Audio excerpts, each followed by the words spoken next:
you see what's on the monitor behind me. This guy here was apparently unalived. I'm gonna try to fit the censors, try to speak what the censors want to hear because I would say he was murdered, but his life was taken. How about that? His life was taken in the city of Madison, Wisconsin, and this story is making the rounds. And this is not going to be our primary topic today, but this is a topic. Now, when we do on for our Friday night politics shows, it's pretty much a free for all. So what we generally do, and we're going to do today, is we do take questions, comments, compliments, criticisms, and complaints from all sides. Doesn't matter what your politics are, doesn't matter what your complaint is, as long as it's politically oriented. We're talking politics and we're talking issues of the day. We take questions and comments, compliments, complaints, and all of that in reference to that. So that is what a Friday night show is about. And that is what we're going to be doing tonight. But it is Friday, and we're going to be having a Friday night politics show, starting with this guy here. His name is Corey Ruiz, Ruiz, I believe it is. And apparently, there was a call to the police department suggesting that he was, I suppose, they claim he was looking in cars. So, like an individual going around casing vehicles. Let's say, for instance, somebody was intended on breaking into some cars. So, you see somebody walking around looking through car window at the car window at the car window, looking like they're trying to see if there's anything to steal in the car. If I'm correct, some of you folks know this story, feel free to chime in as well. But if I'm correct, that's why the police were called. Suspicious person looking in car windows. They showed up, and from what I can tell, I don't know if they tried to detain this guy, tried to ask him questions, whatever they tried to do, he wasn't cooperating. He was not cooperating, and there ended up being a scuffle with him and the police on site. The police alleged that he produced a knife or a sharp instrument, and they ended up striking him 3 times in the head with a firearm. They ended up shooting him, basically. So he took apparently at least 3 projectiles to the head. So he is, of course, deceased. And listen, you got Ben Crump, and you got, the Black Lives Matter crowd is not really in on this yet, but Black Lives Matter really can be anybody. Really, really, all Black Lives Matter amounts to is a bunch of folks organizing, chanting that slogan. So it's not like you call headquarters and BLM answers the phone and you say, well, we need 600 people to come over to Matter. Black Lives Matter could be anything. But that's what's going on right now. Here's what I don't like, and thank you in the comments, JQ from Ukraine. We'll certainly end up talking in a minute. And by the way, I got a viewer saying he's in the Ukraine, JQ999. If you have Clapper, Instagram, Substack, or TikTok, the handsome liberal on all of those platforms. If you want to come up, just go to one of those platforms, put in your request. Unfortunately, YouTube does not allow you to do that. But if I see your name on any of those other platforms, I'll bring you up first.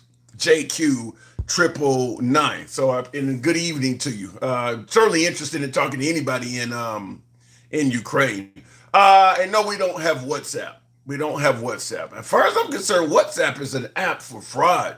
I've never used WhatsApp. Everybody that ever tried to scam me was asking, do I have a WhatsApp account? So I don't use WhatsApp. But anyway, getting into the actual topics of the show, I do have to ask this question because this guy does not seem like he was a choir boy. And that's not to suggest that he deserved what happened to him. That's not to suggest what he deserved was happening to him. But I'm going to ask the simple question. Why is it often, not always, because you got Breonna Taylor and Sandra Bland and some of them folks, but why is it often criminals that end up having to be defended for this shit? That's what I really hate. I don't like the idea of we're fighting to make sure you treat our criminals equally. And that's kind of what this is. If it was Sandra Bland or what is his name, Armand or whatever his name was, that was down in Georgia running or something like that, and they pulled him over with a pickup truck and took his life. I'm all in favor of defending that type of shit, but I hate when it's somebody who came to this awful ending while committing a crime. And I'm gonna simply tell you that this is why. I don't believe all criminals their lives should be taken by police. I understand that. And thank you, Brandon Johnson. I appreciate the multiples. Thank you for the support, Brandon Johnson. Here's the point I'm making. You know the police does not treat everyone fairly. So if you are out in the streets doing your business, hitting licks, pulling capers, and they catch up to you, you either cooperate or stand the risk of perishing. The police do not treat people of color fairly. So if you're going to go out and do shit in the street, pull licks, hit capers or whatever, when they finally catch up to you and they're trying to arrest you or whatever, until we can get the laws changed and address some of this shit, you have to understand that if you resist arrest, you could die. I don't know how many times I can say this. This is not about anything other than trying to get folks home to their family. I'm not here to defend the cops, criticize anyone. This is Corey Ruiz. He's the one that was slain in Madison, Wisconsin, is making the news. But the point I am saying is, until the mistreatment or the differential treatment that often revolves around people of color, until that is changed, if you're out doing something wrong and you end up being arrested, you have to cooperate with the arrest. You cannot take off running and all of this other shit that a lot of folks seem to think they can do that. I don't know how much more I can tell you this. If you believe that if I run, then they have to do what they're trained to do, which is chase me down and either tase me and cuff me.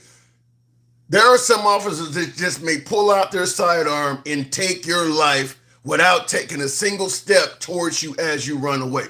Folks need to understand it. And by the way, there's a cop on video doing exactly that. An African American that was pulled over. The cop was trying to detain him. He took off running on video. And the cop pulled out his firearm and put 7 rounds in his back. So until the African American community, or people of color in general, until this shit is fixed, you need to understand, if you're out doing shit on the street, when the cops catch up to you, it's over. Resisting arrest can get you killed, even the slightest bit of it. And if you happen to be dealing with ICE and immigration officials, it don't matter what fucking color you are. You have to cooperate when they catch up to you, or you could die. The idea that they're going to follow their training and take you into custody like they're trained to do, you need to understand that is not what is guaranteed to happen. So I do not understand why we keep having these situations. Everybody, certainly when it comes to people of color, and definitely the African American community, you all grew up and had the damn talk. Why the hell would your parents tell you this shit, and then you reach the age of maturity and think, I don't have to listen to anything my parents said. I'm going to run. I'm going to resist. I'm going to fight back. What was the fucking purpose of the talk? That's what they were trying to tell you about. Even if you get pulled over and you're doing nothing wrong, they're telling you, you got to be on your P's and Q's. But you're going to choose to fight back or run? Now you're really going against every single thing you were taught. So I don't get it. I do not understand why folks continue to think that they can fight back with the cops and the cops are going to just simply do what they were trained to do. We've seen the George Floyds. We've seen the Rodney Kings. You've seen that they don't always do that. And folks continue risking their lives thinking that they somehow, some way can get into some sort of a scuffle, resist arrest, and it will end peacefully. Until that changes, this shit is going to continue happening. And that's all I'll say about it. We'll certainly take callers. But I absolutely do believe the African American community needs to have upgrades to the type of talk they're having. The shit is not necessarily on a fair playing field. You could die if you challenge it. You could die if you challenge it. Get that in your head if you're a person of color. I don't understand that. And like I said, if you're fighting against ICE, it don't matter what color or background you are. The same applies. If you're resisting ICE, I don't care if you're black, white, Asian, whatever. If you are resisting ICE, you could die. It's as simple as that. Folks continue thinking that every cop they encounter is going to follow the law and they all just want to get home to their families and 99% of them are good. No, some of them are just as bad as the criminals they encounter. And you don't know which is which when you encounter them. Some of these folks will kill you just as easy as there are citizens that will take the life of an officer. The citizenry needs to understand that. The officers understand that at any given time, they can encounter a citizen that means them harm and may take their life. Police officers understand that. Why the damn citizens don't realize that in regards to the officers seems to be baffling. How many videos do you need to see? When officers are trained, they're shown countless videos of officers simply doing their job and some bad citizen comes along and does something of harm to the cop. There are plenty of videos you can see of citizens minding their own business until a bad cop comes along. You have to change your level of thinking in regards to some of this stuff, particularly if you're dealing with ICE and certainly if you are a person of color. Until that changes, we'll be dealing with plenty more Corey Ruiz out of Madison, Wisconsin. Friday Night Politics is the show. You guys know how it is run. We don't ban, block, or censor anyone. We go left of Mom Donnie to I'm having dinner with Q. Of course, we are MAGA friendly as well. Liberals are welcome on the program. You can be critical of anyone on the program, including yours truly. Friday night is where we do the open forum. We take complaints, comments, and of course, we'll certainly in just a compliment or two, but that's how the program is ran. We want to improve the program. In addition to talking about the issue with law enforcement, which was not going to be the primary topic, but the shit keeps happening, so I do believe we should cover it occasionally. But once again, Iran is dominating the news from many, many angles. Launching strikes on Iran for the 13th consecutive night. Iran responding with another wave of drone attacks against U.S. assets in Kuwait. The strikes continuing as President Trump now threatens a major escalation in the war, telling Axios he's considering a massive attack bigger than ever before, saying the U.S. is prepared and that he's close to making a decision. We've been bombing them for 13 nights straight. 13 nights straight, and now he says, we're going to up the level of bombing we're doing. I got to ask you folks, do you think that we can bomb our way to glory with the Iranians at this point? Because it does seem to be that President Trump and a hell of a lot of members of his administration, not to mention some MAGA, do believe we can kill our way to glory with Iran. 13 nights straight. I also want you to hear something that I think is rather pressing, because a lot of Americans probably don't know this, but this certainly could end up affecting a lot of Americans. Cushion. Rapidly shrinking. America's Strategic Petroleum Reserve, or SPR, now at its lowest level in more than 40 years. Just 311 million barrels of crude remain in the SPR, about half of where we were just 4 years ago. And it's 100 million barrels lower than in March, with tens of millions more still to be let go, after the Trump administration authorized a mass release to help contain the oil price shock from the war with Iran. It's one of the largest releases that we've seen in recent history. Energy analyst Jorge Leon calls the SPR an emergency oil insurance policy. It remains vital as a national interest asset in order to protect U.S. consumers from fluctuations in oil prices. The SPR was first created after the 1970s energy crisis to help protect Americans when global supply disruptions sent oil and gas prices higher. The idea. So our strategic oil reserves are getting low. As you heard the reporter say, the lowest they've been in 40 years. So this war is having an effect on us. I know you're hearing rosy shit from the administration or folks who, support what we're doing with Iran, but this war is having an effect. Now, with the strategic oil reserves, and in that story, the reporter makes it clear the reason we're tapping into the strategic oil reserves is to keep the price of fuel in this country low. So in other words, without that tapping into that oil reserves, gas prices will be a lot higher in this country right now than they are. We're basically burning our own shit, and we're running out of that shit. So regardless of what we're paying for the price of fuel right now, and with many people unhappy with the price of fuel, this makes it clear that there may not be anything but darkness at the end of the tunnel, that it may be about to get significantly worse. I don't think a lot of Americans are talking about this. And I'm certain there's a lot of media outlets that are not covering this, particularly those that lean right. They're not going to tell you that at the end of the tunnel, it looks like there's nothing but darkness down there. You're not going to hear Fox News talking about the strategic oil reserves are running low. President Trump would call into the channel and threaten to shut the whole motherfucker down. So that's not going to happen, but it is taking place. So I do want to talk to you about that. And last but not least, before we start taking callers, and by the way, tap the screen, get us up to 15,000 if you will. We'll take callers right away. That reserves let out into the market. I didn't mean to cue that back up. U.S. consumers. Okay, I want you to hear this other clip. I think I titled this somewhat, to me it almost sounds delusional, but I want you to hear this. Two media juggernauts, Bill O'Reilly and Geraldo Rivera, they had a conversation on O'Reilly's program, I believe yesterday. I want you to hear, I'll just play it for you. Iran was a stupid war.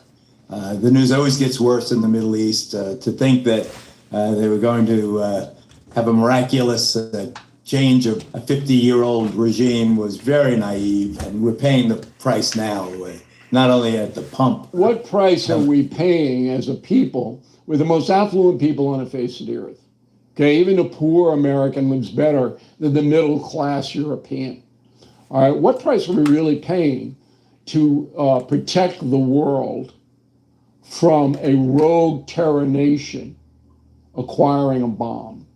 Isn't the cost worth it? Or do we just let the Treaty of Versailles be abused?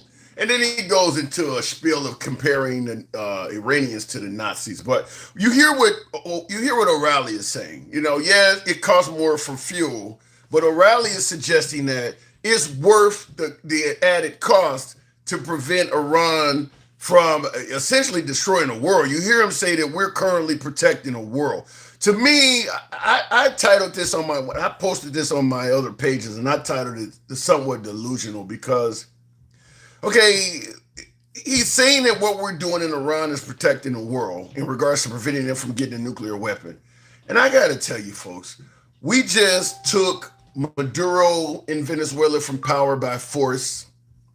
We threatened to take over a NATO member ally, that being Greenland, for our own personal reasons. And we're claiming that Cuba is next.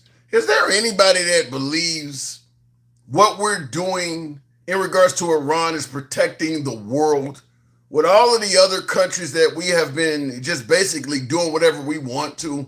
I mean, does anybody really outside of America see what we're doing in Iran is protecting them? You think the people in France think this is helping them?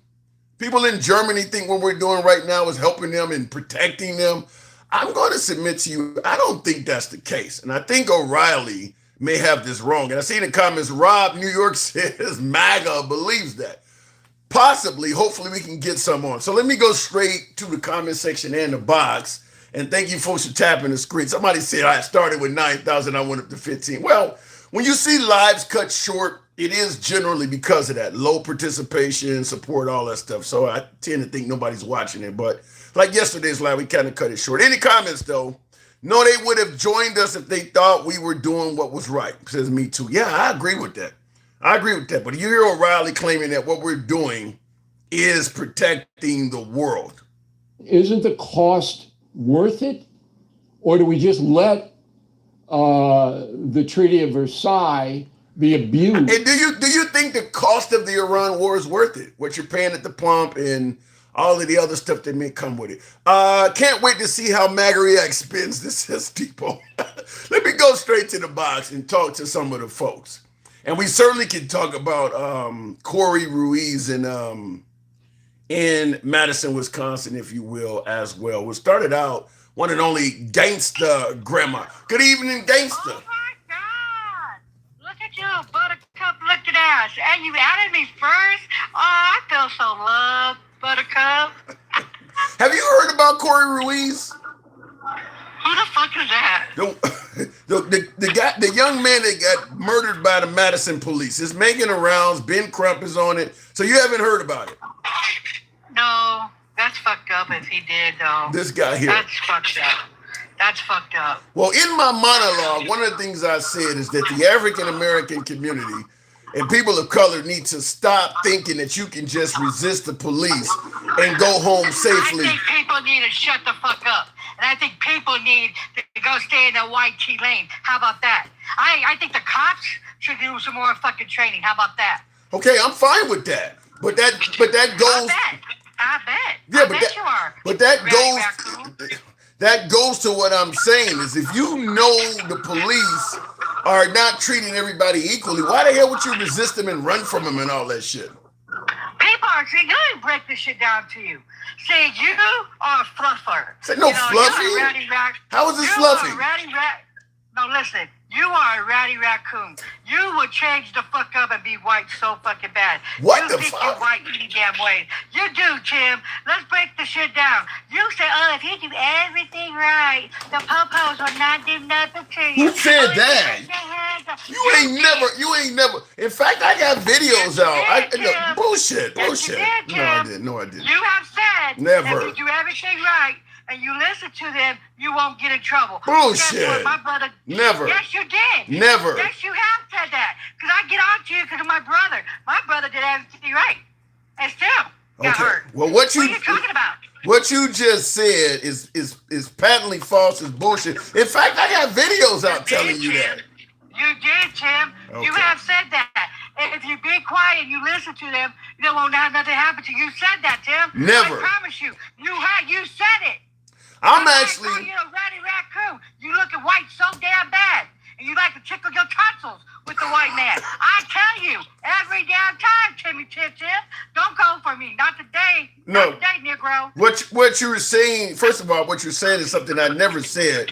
But what I am saying is simply. You did say that. No, I didn't say it. You did. You making up I shit. put that on my kids. You would I lose. put that on my kids. You said that if you cooperate with them, you won't get in trouble. You won't get hurt. You said that, Tim. No. What I said is. Okay. Okay. All right, boo. All right.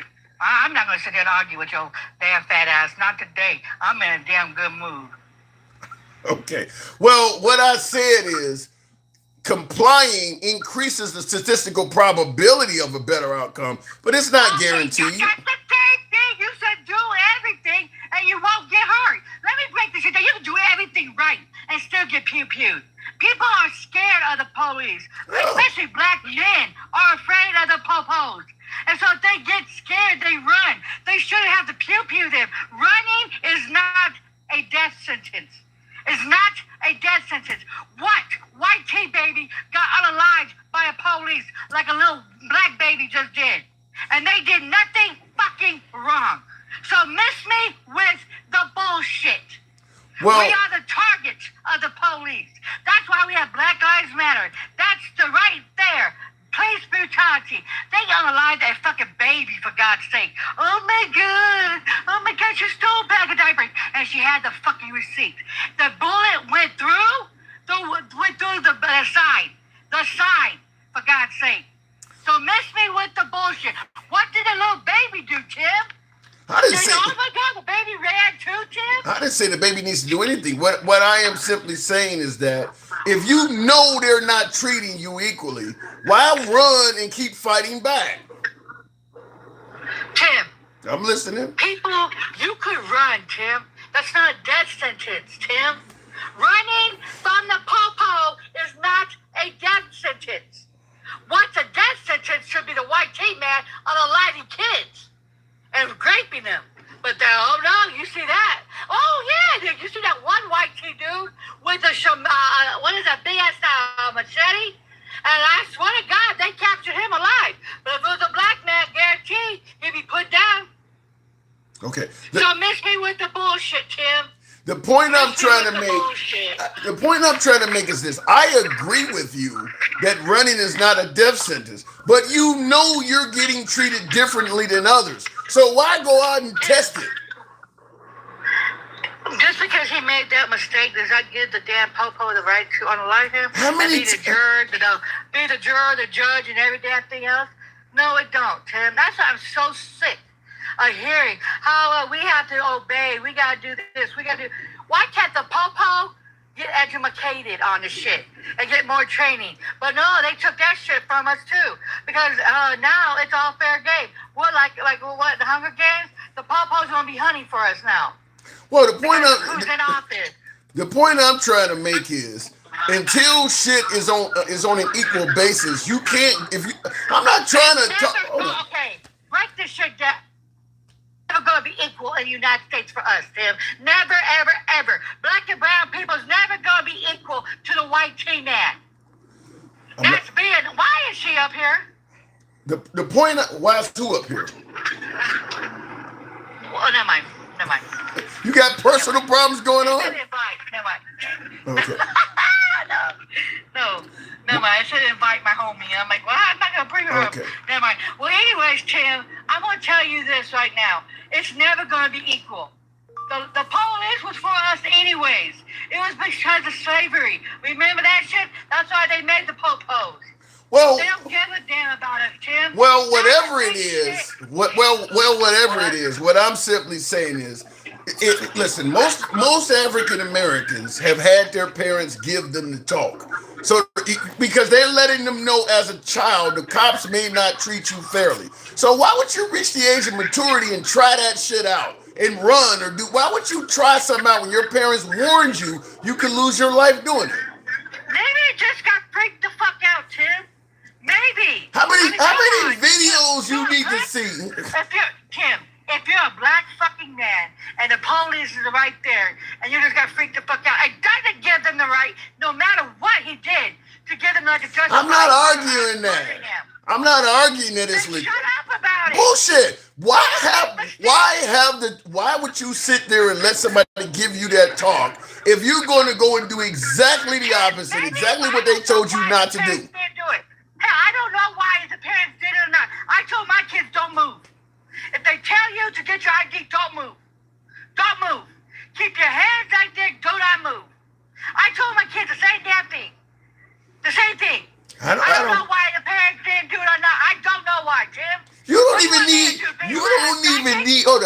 even need your parents to talk about it. There's enough videos of you seeing it happening to other people. Tim, Why they keep trying this shit? You're trying to justify the shit. No, I'm not. You're literally trying to justify, you ratty raccoon. I'm not You're trying trying to justify it just because he ran. Okay, he made a fucking. Did she drop? Do not give them the right to unalive him. Let me make sure you understand what I'm saying. Hold on, because you I know what no, you're you saying. don't. I No, know you what don't, you're because saying. you're on the side of where you sound like you're trying to justify it. What I'm trying to do is bullshit. What I'm saying is, it doesn't matter what he It does. does matter. If he ran, it's still not going to justify the motherfucker dying. What the fuck is it, Tim? What I am giving. You're a fucking raccoon, for real. This is nothing to You do. are truly a white man. This ain't got nothing to do with being a white man. You're trying to justify it. There's no. No justification. What I am simply saying is this: This is a conversation about what it takes to get you home to your family safely. It's not about justifying shit, but continuing to. No, I'm not. Trying to justify it, everything. Everything. Oh my God. Oh, he ran. He ran. Oh my God. Yes, the police. You know what the police. No, Tim, he ran. It still doesn't give the popos any right to unalive him. We agree on that. We agree on that part. Hey, shut the fuck up about No, running. if you shut Oh my God. if you shut the fuck up, as you keep saying, this shit is gonna keep Your happening. dick is fucking hard, isn't it? You get off by this. What? Don't you, Tim? What? You really do. To get me in my fucking feelings and any damn thing else, your dick gets hard. That's why you like me getting upset. Because you get you got a big old smile on your face. So cupcake, motherfucker, you. And I'm not getting wet behind the shit. I'm trying to tell your ass there's no justification for what this fucking man did, what the Popo did, Tim. At the end of the day, there's no justification for what he did, Tim. None. He could have ran. Okay, he got freaked the fuck out. He's a black man. He freaked the fuck out. Let me give you. Give him no right. Let me to give do you. it, Look, Tim. hold on. Let me give you an example. If there is a pit bull roaming out in front of your house, and I tell you don't go outside, or that dog is going to bite you, that is not me justifying this dog being allowed to run You loose. are trying to, Tim. Shut the fuck up. You for one just, goddamn second. you are so, You you got have all your tunnel fucking vision. butt nugget. You are a fucking, you truly are a fucking, you know what, I see why your bitches left your ass, because you know what, I'll be in the penitentiary fucking with you, because I could not deal with a fucking raccoon. On God, I couldn't fucking deal with your ass. On God. Okay? And you guys over here saying, I'm trying to fuck this man? Hell to the fuck to the no. We're just homies, and he's getting on my fucking damn nerves. I can see if he gave you the, never mind, I got me, guys. I can see if he gave you the winky, and then you're just doing it. Oh my God, you are. The penitentiary. For real. I'm for real, Tim. Oh, God. I'm You like really tried to. You really tried it. For real, Tim. But at the end of the day, Tim. Gangster, hold on, gangster, hold on. I'm trying to work with. I am trying to work with you. You just refuse to punch in. I am trying to work with you. You're not. You want me to say, well, you know what? I see it, and it's justification for the popos to do it. No, it's no damn justification. There's no justification. There is nobody. There is no. Unalive somebody from running. That's not even against the fucking law like that. Okay. So leave it alone, Tim. What they did to that man was. I'm not arguing that. Let me hold on. You just rambling on. Let me tell you what my purpose in this is, and it has nothing to do with justifying behavior from bad cops. My advice is about getting people home safely to their family, not about addressing the unfair, biased, and racial issues that may be orbiting in police departments. What I am telling you to do is how to get home to your family safely. That don't mean I'm justifying what they're doing. What I'm telling you is you need to realize what they're doing, and if you continue ignoring it or trying it and pressing your luck, you could end up dead. That's where I'm coming from. Tim, you could look at a cop. You could be black and look at a cop, tell the cop everything's right, and still get unalive. What are you fucking talking about? My brother was right there. He only had a cell phone. He didn't do shit wrong, and they shot him. Okay. Okay? He didn't do nothing fucking wrong. So if you believe, He had everything out. so if you believe, hold on. So if you believe, He didn't talk okay, good, I get it. and he died in my fucking arms. So if you- let's play with the bullshit. So if- that the popos, you do everything right, and you gonna go fucking home. My brother didn't come home. He did everything. He died in my arms. Blood everywhere. What are you talking about? I'm talking about you. So that boy, You're getting a ran. lot of this That wrong. boy ran. Still no damn justification. You're getting a Still lot no of this damn wrong. justification. You're getting a lot of this wrong. Okay, Tim. Okay, Tim, you're just a raccoon that's a guest It has nothing to do with being a damn raccoon. Give me a yes, master. Go get the Tatsu-Taki. You're gonna do some Tatsu-Taki on your ass because I love the white tea, man. Yes, master. That's what you do. That's what you do it. You rowdy raccoon. This ain't got nothing to do with this. This has absolutely nothing to do about loving a white man. What the hell are you talking about? Oh my fucking. The popos are the white man. Tim, what the fuck are you talking about? There are plenty of. What are you talking about? The white team man put that in place for us. See, this is what you motherfuckers. I mean, I swear to God, some of you fucking black people don't know shit about the popos. For real. You know what I mean, Tim? How about this? What about the positive side? We the Rabble on YouTube said the police are the ones that keep the. Hold on, hang on, let me get it out. We the Rabble says the police are the ones keeping the 13% of the population alive. Oh. Wow. Well, Tim, and you who? accept that shit? Well, who do this? Wait. Let me break this shit down to your white tea, fucking sour milk biscuit looking asses. The police should be unaliving your ugly asses for raping and molesting all the damn kids that you guys have. What the fuck? They're keeping us alive. No, they're unaliving us. What the hell are you talking about? Can I ask you a question? Let me ask you. The police are unaliving us. What the hell are you talking about? Let me ask you a question. When an African American is in a life or death situation, who is the first person they pick up 911 and call? We have to call the police sometimes. No, you don't.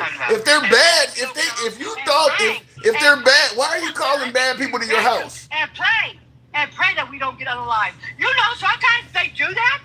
They did it to an autistic kid, and they pew-pewed him. His mom called for help. They unalived him, or they hurt him really bad. I forgot which one. What are you talking about, Tim? You can't even call the police to get help. That's bullshit. They unalive like that too. So What are you talking about? So you're saying you can't call the police to get help. So the police don't help out any African Americans at all every year. They don't help out anybody black. I didn't say that. That's what you I just said. said. Run a chance. I said you run a chance of getting unalive. Like that damn the one that had, I don't know if he got hurt really bad or they pew-pewed him. His mom was asking for help or some shit like that, and they came and he's autistic and they pew-pewed his ass. I got a tough question for you. I got one for you. This is a bit tough, but it's in the comment section. Okay, I got one that's tough for you. It's in the comments. I'm gonna give it to you. We the Rabble says if America was as racist as you think, 13% would be dead overnight. What say you? Guess what on our ancestors, you dumb fuck. We have pew-pews of shit. We fire back, you dumb fuck. And yes, it's very racist in this damn country. We have a racist president in this damn country. You spilled milk, butter, biscuit asses. What? Did you see that? Spilled Did milk? You see that? Oh, you spilled your milk, butter. Spilled milk, huh? Oh my God. Spoiled milk. You spoiled milk. I cannot deal with these fuckwads that think the United States ain't racist and the white team man is the victim. I cannot deal with this shit. Not today. And you're not. And you over here trying to justify because I don't even know how old the boy is that got on the line, but I guarantee you, he had no justification for doing it. No cop should ever do that. I don't give a damn what color you are. If you're running, you should have pew-pew them. But they love our black asses. They love brown asses. Well, and I see in the They comments, like to do target practice on us. you're talking all this shit. Alter Ego in the comments said he bet you wouldn't even pull the trigger. Me? Let me break this shit down to you. I'm a Democrat, and I love my Second Amendment, and I have a pew-pew in every room of my fucking house. I wish a bitch would. Oh, I have a pew-pew in every room of my fucking house so I can get to it. So don't ever get it twisted. Don't ever get it twisted. I won't use it. Don't ever get it twisted. I'm strapped right now, and I'm driving. I carry every single day as my I wish. All right, fair enough. I gotta move it. I gotta move it on, but understand there is no cooning here. You're ratty, raccoon looking spilt buttermilk biscuit. You are undercover a white boy. Yes, master, you a house ninja. You are. I gotta give you this before I let you go. We the Rabble is not playing in the comments. This is a strong question. I'm assuming there's gonna be a lot of people that'll respond to this. But he says, what is actually stopping the hooded men from going in the hood? Police and laws. A Triple K would never go in the hood. They're cowards. Are you They sure? won't come out from the hood. They won't come out from the hood. Go to New Orleans. I want you to go to my hometown. Go to New Orleans. Go to Ninth Ward and dress up as a Triple K. I guarantee you won't. You'll be dripping. You'll be leaning. They'll send you in a body bag. Drip, drip. Drip, drip. You'll be like Charlie Kirk. Drip, drip. Go to the hood and find out what happens. It's a strong question, though. It's a strong question.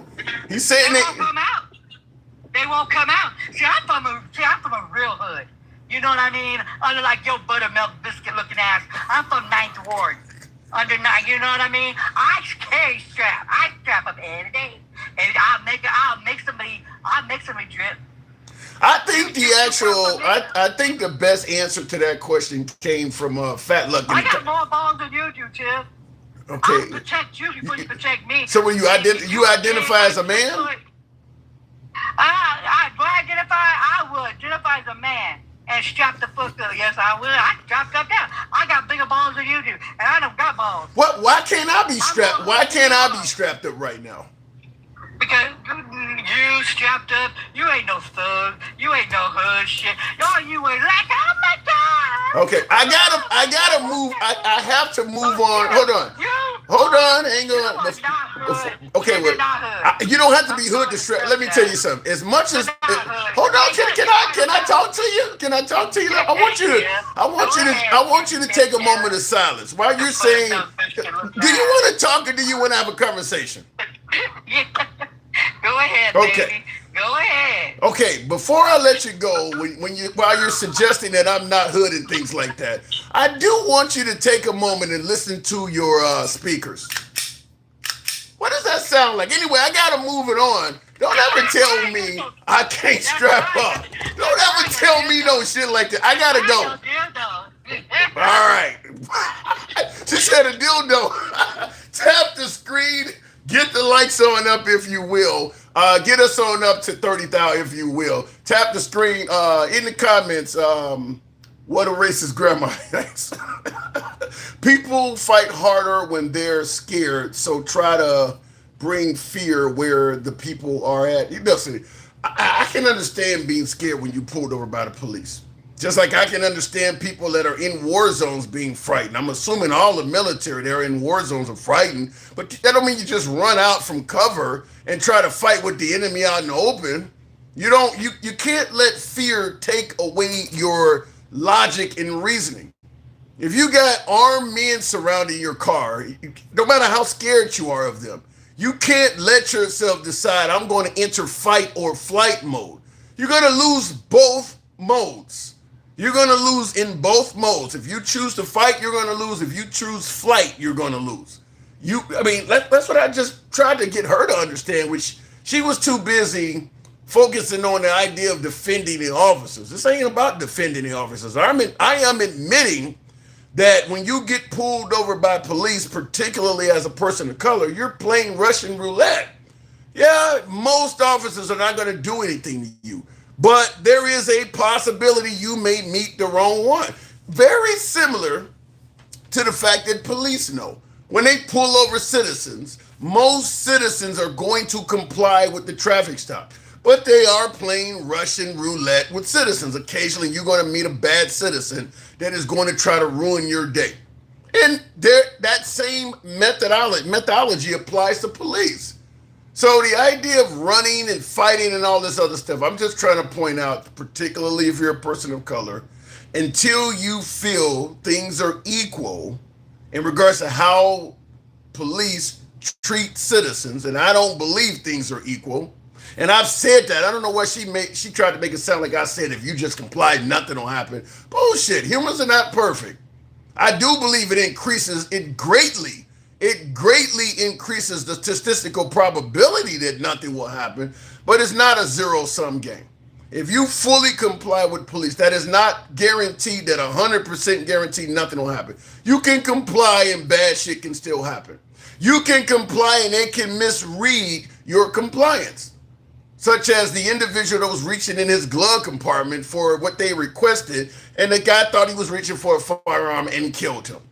There's another story, and unfortunately, this is almost always happening to African Americans. So you have to understand, even complying, yeah, bad things can happen, but your chances of success are much, much, much greater with compliance than they are without. Looking in the comments, though, who gives a fuck what you think? You probably voted Trump. Oh, this is coming from Advent towards Christian. Wow. You guys are having a battle in there. We won't see full equity. They think it's their oppression. There is some of that. There is absolutely. When you're used to being on top, being equal does feel like oppression. I'll give you a perfect example of all races in this country. If you equaled out the world, where everyone on the planet lives equally, that would be a significant downgrade in the eyes of Americans. We would feel like that was oppression. We would feel like that was a great loss. I mean, we live much better than most inhabitants on the planet. If you brought us all to equal, which means rising up the impoverished and bringing down the wealthy to an equal playing field, we would notice that and we wouldn't like it. Going back to the box, it says, I'm too scared to play country music because my ex-wife might come back. Okay, I don't know where that's going. Let me go back to the box, tap the screen, get us up to 30,000. Help you well with the hat, mustache, tick-tock cap goals, if you will. We're going to go to the box. We'll bring up Candy Lynn. And in the comments, ladies and gentlemen, and Democrats too, all rise for the one and only, the host with the most, the handsome liberal. Thank you, handsome conservative. I appreciate that as always. Thank you. Don't know what happened to the last guest, but we'll continue on. Lynn did not come up. We'll try. I don't even know I'm not going to be able to pronounce this, but we'll bring the guest up. Fluff Friday. How are we fluffing? There's no fluffing here. Why the hell is it so unpopular to tell folks you need to comply with the police and not expect the police to just follow their job? Why is suggesting that you need to comply with the police considered as fluffy? Or better yet, certainly not run or fight. And I'll give you a well-known example. Comedian Chris Rock. He did a video skit, I don't know, this has been over a decade ago, talking about how if you run from police, when they catch up with you, an ass whooping comes with it. This is part of the talk, folks. This is part of the talk. People of color have been told this shit before I was born. If you don't comply with police, the chance of them being deadly, I don't even want to say violent, the chances of them being deadly increases significantly. You don't have to pose a deadly threat to law enforcement for them to respond with lethal force. You just might meet a bad cop or a crooked officer that thinks he can get away with it. Which is why I'm trying to adamantly state fighting with police is just a dumb battle. It's a dead end.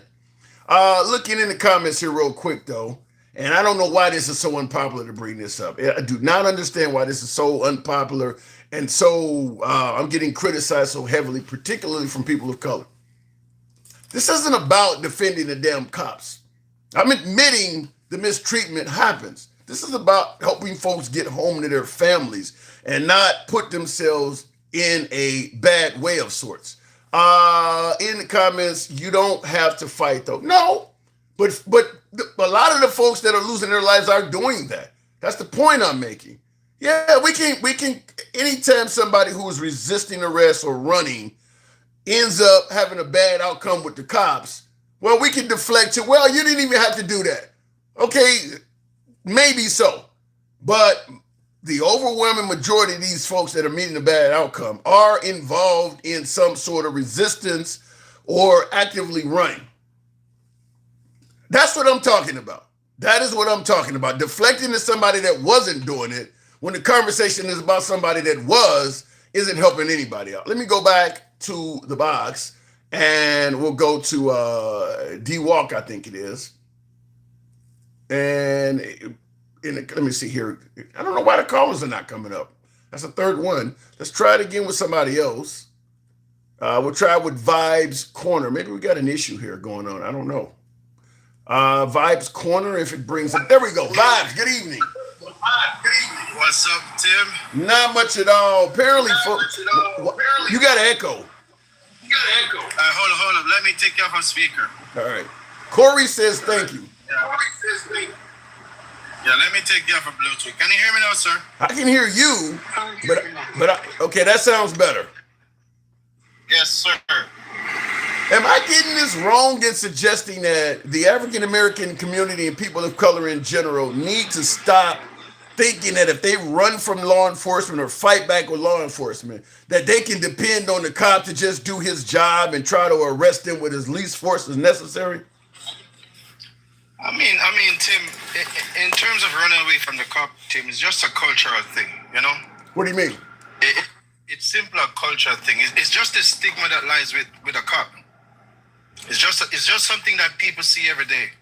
What do you mean by cultural? Whose culture are we talking about?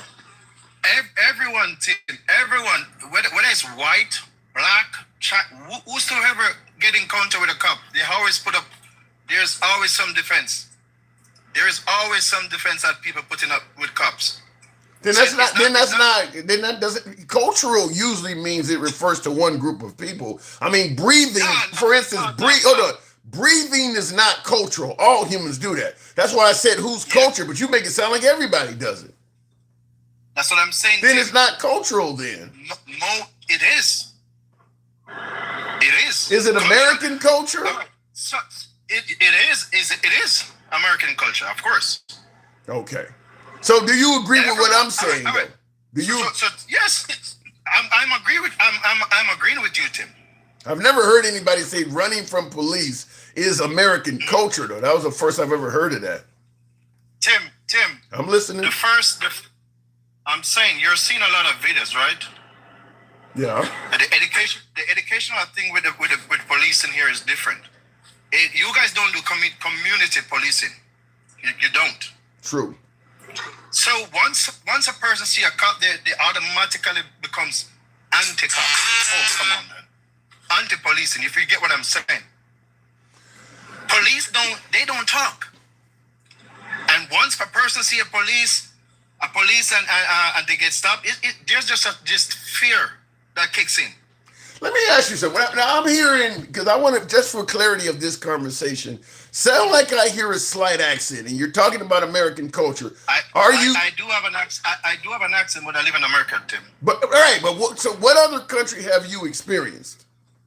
A lot. I was in England. I was in Jamaica. I've been all over, Tim.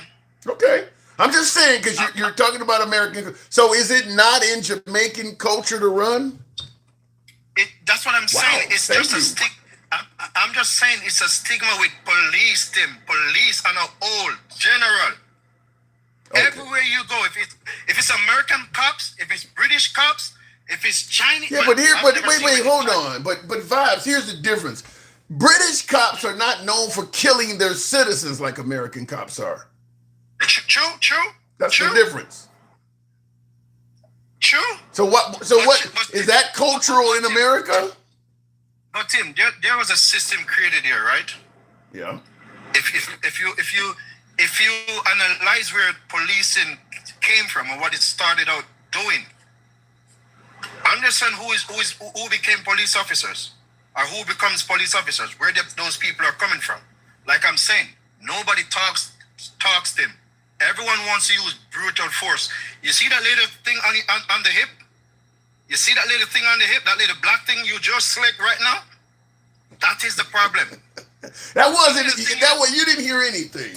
That was me knocking it. That was an aluminum bat. All right, Tim. That little clicking thing, Tim. That's the problem. Tim, Yeah. I've been to Cayman, right? Do you know the regular police in Cayman don't carry firearms? And where?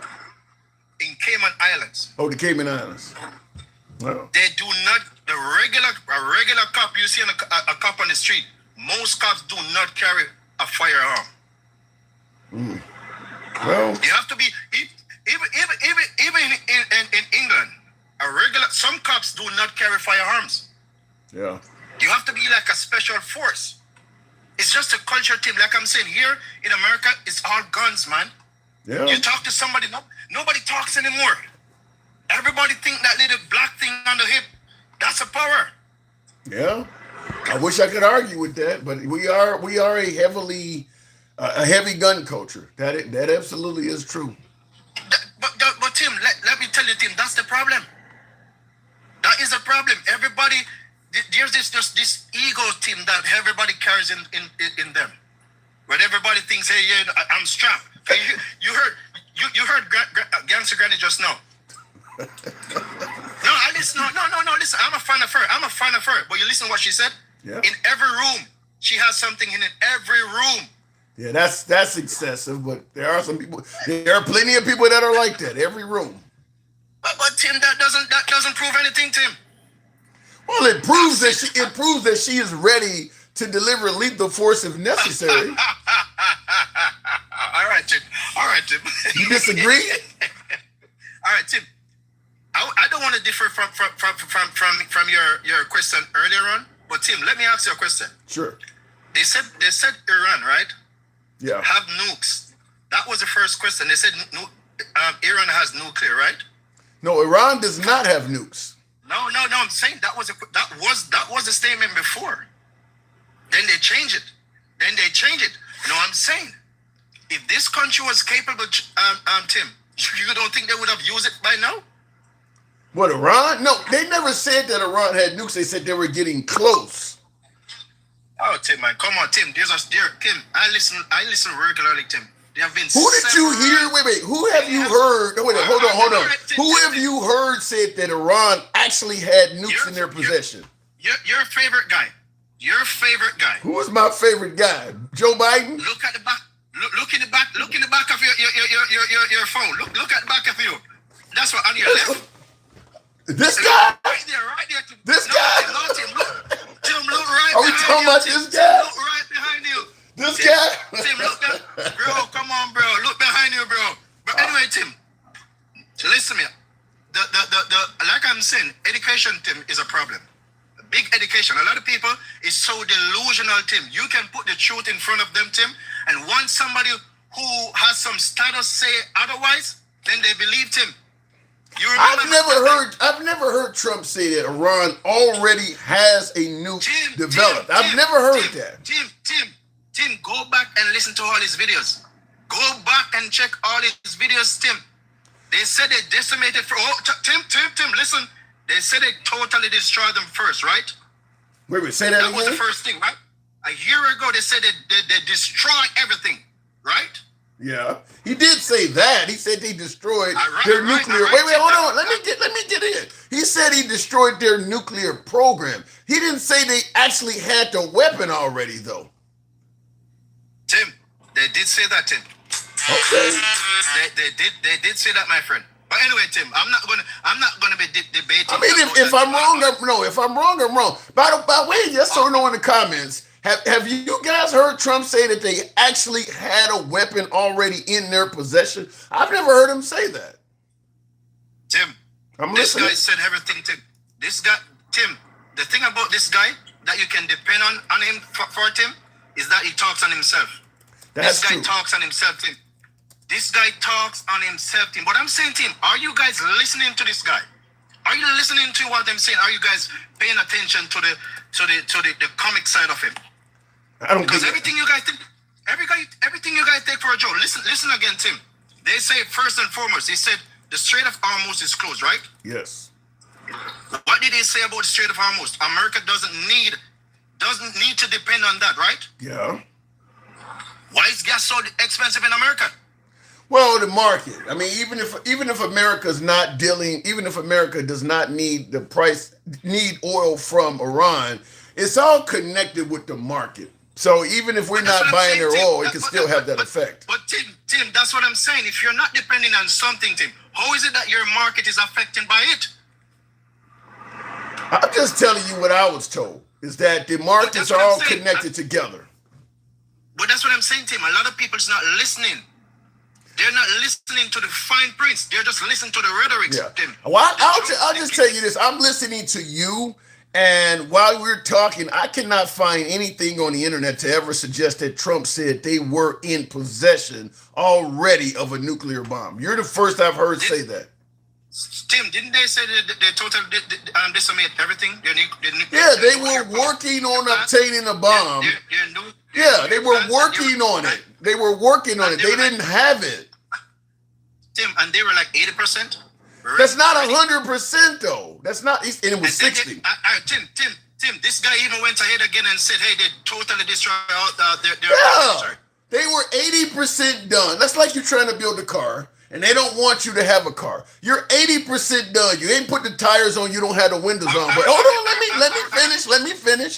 You're 80% done building a car. You just don't have the windows and tires on yet. So they say you're 80. He was about to build a car. We don't want him to have a car. He may drive off with it. So we blew it up. We obliterated the car. You were 80% done. It wasn't fully complete. That's what Dave said. All right, Tim. I'm going to take the hell in that, Tim. I'm going to say maybe I overheard. Okay. Maybe but Tim, their argument is all over the place, Tim. Their argument is all over the place. And people I agree with that. And people are just gullible to all the lies. That's what I'm saying. Tim, listen to me. You see 0.0, point 1 or 1.0? This guy, that guy, 1.0, the first term, I used to give that guy credit, Tim. I used to say, you know what? He's new on the horizon. Yeah, let him do his thing. Because I think at first, people were just bombarding him. I believe that. But bro, 0.2, Tim? 2.0? Damn, Tim. Oh, gosh, Tim. Well, 2.0 is President Trump. Is President Trump surrounded by loyalists and not having to please the audience to try to get reelected. He's not worried about getting reelected, and he has loyalists around, so he can actually be him now. Well, Tim, let me ask a question, Tim. Sure. So you're saying all the mistakes and people seeing it. White people are still defending the wrong. White people are trying to defend when he's wrong. Tim, I've lived there for a long time, and I've never heard that guy made something collective. Like talk to the people, talk to the American people. Say, hey, we are like this. We are like. I've never heard this guy said anything like that. It's always the other guy is the bad guy, and he's a good guy.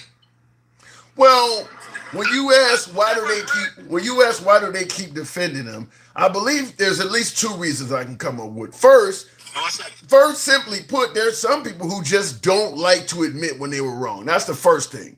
The second reason is they believe the other side, that being the Democrats, the liberals, are going to destroy this nation so much that they would rather deal with any misgivings by Trump and hope he'll correct it, because they think the Democrats are going to destroy the whole country. Tim, I don't want to hold up your show, but Tim, how old is America? What? How old is America? 250 years. How many Democrats have served America in that 250 years? A lot, right? Plenty. People, that's what I'm saying. People just stick to propaganda. People stick to fear. And that guy pushes a lot of fear, Tim. He pushes a lot of fear. You remember when he was saying what's the election thing about the machines? Those voting machines? Dominion voting machines. Tim, who was in power? Who was in power, Tim? He was. Have you ever heard of any legislation passed to remake those machines? No, presently. No. So Tim, it's bad when you're losing, but it's good when you're winning, Tim. I agree. All right, Tim. I'm just gonna say, bro, but he who has ears, Tim, let them hear, Tim. That's all I'm gonna say, bro. You said what? You having me, bro? He who has ears, let them hear. That's always a good thing. Appreciate it, Vibes. Thank you for coming through. Thank you, sir. Anytime. Tap the screen. Get us on up to 45,000 likes, if you will. Look, he is correct in suggesting that, because he's pushing back with the notion that the Democrats are going to destroy the whole country. I obviously don't believe that, but the right does believe the Democrats with the misgendering or allowing 9th-month pregnancy termination, the stuff they've been taught to believe. I'm not saying that stuff was actually going to happen, but my last caller is correct that Trump has convinced folks. I mean, I've played you guys clips of Trump saying that the Democrats want mothers to be able to have a baby, take the baby home, and come back the next day and decide with the doctor or not if they want to keep it or terminate it. Or, I've played you clips of Trump saying that you send your kid to school and 2-3 days later, the kid comes home a different gender. So, and there are people that believe that stuff. But I will also counter by saying, because he is right, we've had a lot of Democrats and they never destroyed the damn country. But I want to counter by saying people on the left say Trump is going to destroy the country too. And we've had a lot of Republicans run the country as well. Both sides are using that as their go-to source of fear. It's to say the other side is going to destroy the nation. I really first started hearing that when Obama got elected. I don't recall hearing that George Bush was going to destroy the nation, H.W. Bush or Bill Clinton. I started really hearing that when Obama got elected. He was a socialist. He was going to turn us into socialist Greece, and he was going to take over everybody's businesses. He was going to take all the money from the rich and give it to the poor, with the Joe the Plumber conversation. And since Obama, every candidate that runs for office is being accused of trying to destroy the country. Go figure. And I see in the comments, Marty Marr says that rhetoric came from Trump. He absolutely was a huge part of it. I don't know if it came solely from him though, Marty Marr, because Obama ran in 2007, winning in 2008. Trump wasn't really on the scene yet back then, and they were saying that about Obama.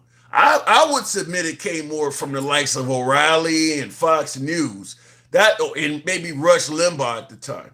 That's who were putting that out. Trump was not on the scene yet. Remember, Trump came down the Golden Escalator in 2015. He had been claiming Obama was born in Kenya for a couple years. But when Obama started running against John McCain, or better yet, defeating Hillary Clinton in the primary, so Trump wasn't involved back then. Trump was not really deeply in politics back then.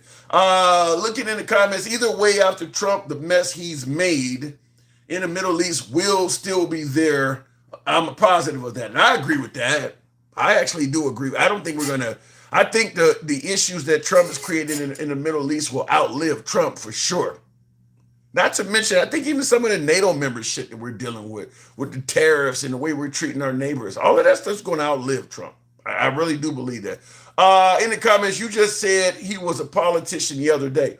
He's a politician, but he wasn't on the national stage saying that stuff. I don't recall. Look, Trump he was a politician, but he was at a lower level back then, engaging in politics to benefit his businesses in New York and other places. But he wasn't on a national stage. Like, he wasn't appearing on Fox News every day in 2006, 2007, saying that Obama was going to destroy the country. If he was saying that back then, they would have put him on. And I was a big Fox News watcher back in that era. Trump was not a regular guest on Fox News. If President Trump, of his, well-known nature, I don't think NBC would have put him on The Apprentice if he was doing that shit back then. So no, he wasn't doing it that far back. Looking in the comments, let's get on that call, Substack. Yeah, come on over to Substack. We'll certainly bring you up if you are on Substack. Let me go back to the box, by the way. I'm trying to see I don't see you putting in a request there, if you will. JQ999, I don't see that request. Let me go back to the box on TikTok. Tap the screen, get the likes on up, help you borrow with the hat mustache. Very low. TikTok cap goes, wow. And in the comments before I go to the next caller, MRC says you love Fox News. Not anymore. I stopped watching Fox News around, I don't know, it's been a few years back though. But like I said, because I watched them so long and I knew what they stood on, even though I leaned left, but I liked the way they delivered the news. I enjoyed the debates of O'Reilly and Gibson and all them, and Glenn Beck going back, and Neil Cavuto and all the stuff. But Once after seeing them for that length of time, and once Trump came along and I started seeing them defending things that Trump did that I've watched them over the years criticize other politicians for doing, and they just simply became the Trump network, I couldn't watch them anymore. It was okay watching them when they were a conservative network. Fiscal responsibility, reduction in spending, self-reliance, pro-police, pro-Christianity, pro-2A. I'm okay with that, even though I don't favor all of that stuff, but I'm okay with that. I know what you're standing for. But when Trump came along, it just, we're with him. And if he changes his mind tomorrow, we're going to change our mind too. That at that point is when I stopped watching them, when they just became the Trump network, like the Dominion voting machine thing and stuff like that. He's making up stuff about the election, so we're going to just make it up too with him. We ain't seen nothing. He said it was stolen, so we're going to just start reporting that. That's when I had a problem watching them.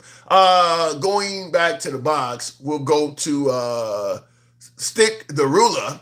Good evening, Stick. Because we buy stuff from countries that still have slave labor, only country that has slave labor is China.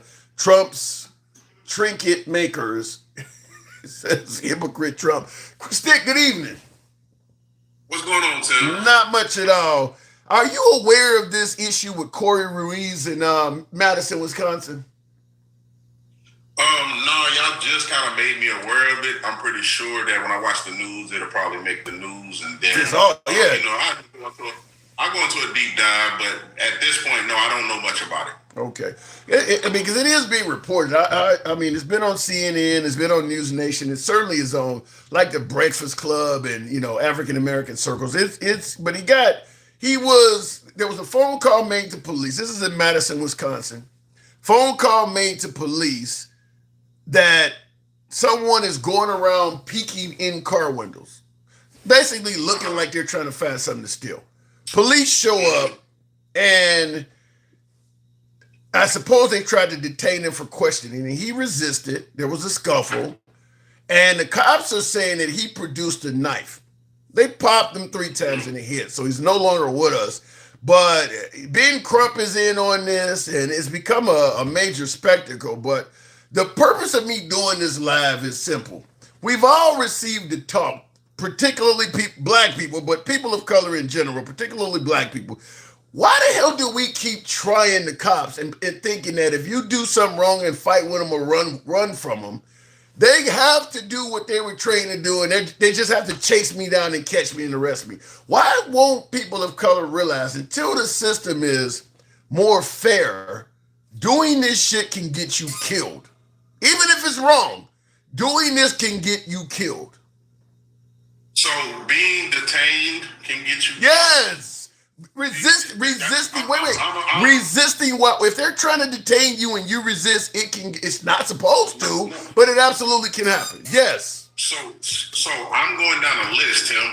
You jumped on that too fast. Okay. I'm going down a list. Okay. All right. So number 1, being detained can get you unalived. If you're resisting. Resisting. Let me get being detained alone is a different conversation. I'm saying if you're resisting or trying to run. So you're not getting it. See, that's what I'm saying. You're not getting it. I'm going down a list. Help me get it. Cops can unalive you, right? So if you're resisting, unalived. If you don't resist and are detained, unalived. Hell, you in the back seat with the handcuffs on, unalived. So it ain't no way that in the heat of the moment you could say especially a black person, right, woman or man, right, okay, where you can say that they gonna feel safe. As soon as they see the officer, they're gonna look in their area, however their area is portrayed with the officer. That's how they're gonna act, regardless of whether they're innocent or guilty. So let me ask you this, because you mentioned if you're in the back, handcuffed, if you're cooperating, you still can get unalive. Let me ask it to you this way: do you think that there is any greater likelihood between an African American that meets the police and complies versus one that is not? Do you think not complying increases the likelihood of having a bad outcome any more than an African American dealing with police that does comply? Man, I'm gonna just tell you like this. if it's like the planes, right? I'm gonna play Charlie Kirk in this one. If I see a white officer, I gotta question it. Okay. That's But that don't quite answer my question. I got two individuals. One is pulled over by police and he took off running or he's fighting back. The other guy, they're both people of color. This guy was pulled over by police and he complied 100%. You're saying the odds say that both of these individuals have an equal chance of having a bad outcome with the police? Yes, they do. Especially if they're black. That's not Especially true. if they're black. No. Man, it is. That is true, patently right? false. Now, mind you. I know what you're gonna say. It stops to happen all the time between black folks and police, and don't nothing ever happen. They get a fucking ticket. I know that's what you finna say. No, what I'm finna say is I cannot believe you said that a person that fully complies with law enforcement that is black has an equal chance of meeting a violent outcome as somebody that's resisting or fighting back. The chances are just as high that the compliant person will have a bad outcome. Just as high, just because That's of human crazy. error. And most of the time, the error is the officer. You don't know what type of day he had. But it's not my motherfucking business to know what type of day he had. That motherfucker should be a professional at all damn times. Like he's if you with the fuck shit, you with the fuck shit. I'm not finna make no excuse for these motherfuckers. I'm not finna make no excuse, and I don't even know what happened with him. I don't know all the details to it. However, you said a goddamn knife. So you pew this man, three officers, whatever you said. How many officers was it? It was at least 3 or 4 of them according to Ben Crump. They were all on him. Kind of like what happened to Alex Preddy, where you got a polyester pileup and they still shot him. Oh, so a good example. Alex Preddy was Thank he you, not on his knees? Was he not on his knees? Alex Preddy was on the they had Alex Preddy on the ground completely. Look, he ain't even black, Tim. No, he wasn't. On his knees, getting pummeled by the police or the ICE agents. What ended up happening to him? He got killed. Right. But hold on. In my monologue at the beginning of the live, I stated that if you're a person of color, you need to realize until we equal things out, running or fighting back can get you killed, even if you wrongfully, even if it's done wrongfully. And I said if you're dealing with ICE and immigration officials, the same outcome could happen no matter what race or gender you are. ICE is different than regular law enforcement. For ICE, even if you are a white person, if you run or resist ICE, you can get killed because ICE is really, really aggressive to anybody they encounter. So number one, black folks ain't out there protesting no more. ICE is gonna give it to the white folks because those are the white folks right now that understand the assignment. Y'all made it this way. Y'all gotta fucking fix it. That's number one. Number two, I'm telling you, I'm showing you, you brought that Alex Preddy shit up yourself, but there's other people that have been unalived by not complying. There's been other people that I don't disagree with any of that. I don't disagree with any of that. I don't disagree with any of that. Where you and I disagree is you're making it sound like the guy who complies that is African American has an equal chance of violence from the cops as the African American that does not comply. So based on what you're saying, I may as well just run. It ain't gonna be no better for me anyway. Thank you. That's crazy. What the fuck? Really? Now you understand this. Really? You understand it. Listen, when you're watching cops and it's a black person being stopped, they sit there, they try, right? Then they take off. Why the fuck do they take off? Oh because they're scared. Why are they scared? They're scared they're gonna be smoked, Tim. Let's just keep it G. Let's not lie about it. Let's not beat around the bush and try to gaslight about it. That's why the fuck they run. And we've had plenty of. And this is the sad part. I've been stopped. This is just the shit. I got stopped as an over-the-road driver in rural Oklahoma about 4 or 5 years ago. I not once did it enter my mind that I better take off and run to save my life. And the guy gave me a fucking warning, and I went through at 35 doing 65 because it was one of those little small towns where the speed limit drops. I was 30 over. White guy gave me a fucking warning. I would have never thought, well, I better run or he gonna kill me. Okay, that's you. That's your big ass. That's your big dumb ass. So I should have ran, in other words. No, I didn't say that. If it's an equal chance of if it's an equal chance of a bad outcome, I should have ran, right? No. What I'm saying is you saying you never thought of it. You said you never thought But of what you're saying is you just clarified things by saying anybody that of African American descent, if you're complying with officers, 50-50. what? It's 50. It's not 50-50. Man, listen. You're crazy. Listen, Tim. You said something that happens all the time, and I'm gonna agree with that, right? Black folks get pulled all the time, and all those times it's 50-50. Now It is not 50. It's nowhere. I would say 90-10. Not even, maybe even 95-5. No. 50-50? 50-50 is only, like you said, you complying and you still get unalive. You don't comply, you still get unalive. You running away, you get pew-pewed in your back and still get unalive. Yeah, Tim, 50-50. Oh my God. In the comments, Stevie D says something, and Stevie D's politics are the exact opposite of mine, but I agree with him here. He says, don't listen to Stick if you like your health. I cannot believe you're saying an African American that fully complies with police has a equal chance to have a violent outcome as an African American that fights back and runs. To say it's 50-50. I'm saying it like this. Being I gave you 3, it's 33.33. God. That's what it is. Those three outcomes you can all end up unalived. Those three outcomes. I want to, what is it? The Hanson Liberal, THL or Stick. I don't want yes or no. I want you to type in the comments. Who do you agree with on this? Stick, type Stick, or THL. 50-50 is what he is saying. How many of you agree with that? I'm curious. 50% chance of having a bad outcome, even if you fully listen, I agree that the cops don't treat us equally, but goddamn, you saying that, I mean, if we comply, so it's really a whole lot of African Americans that are fully complying that are meeting back, because a lot of us get pulled over. So just for the people that typed in Stick, a lot of them did. Right now, me and Tim are at 50-50. No, you're winning on TikTok. You're winning with this. More people are agreeing with you. Well, hey, I'm just being honest, Tim. And this is the thing. The part, like I said before, you said you never thought of it.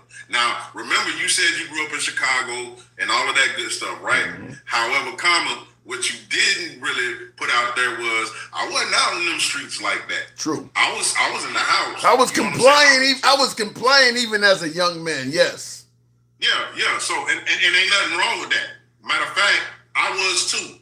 However, that's that part of the family that you know how you got that cousin. You know how they out there in them streets. You know what I mean? And you see them, and you're able to spend time with them sometimes. So I was one of them.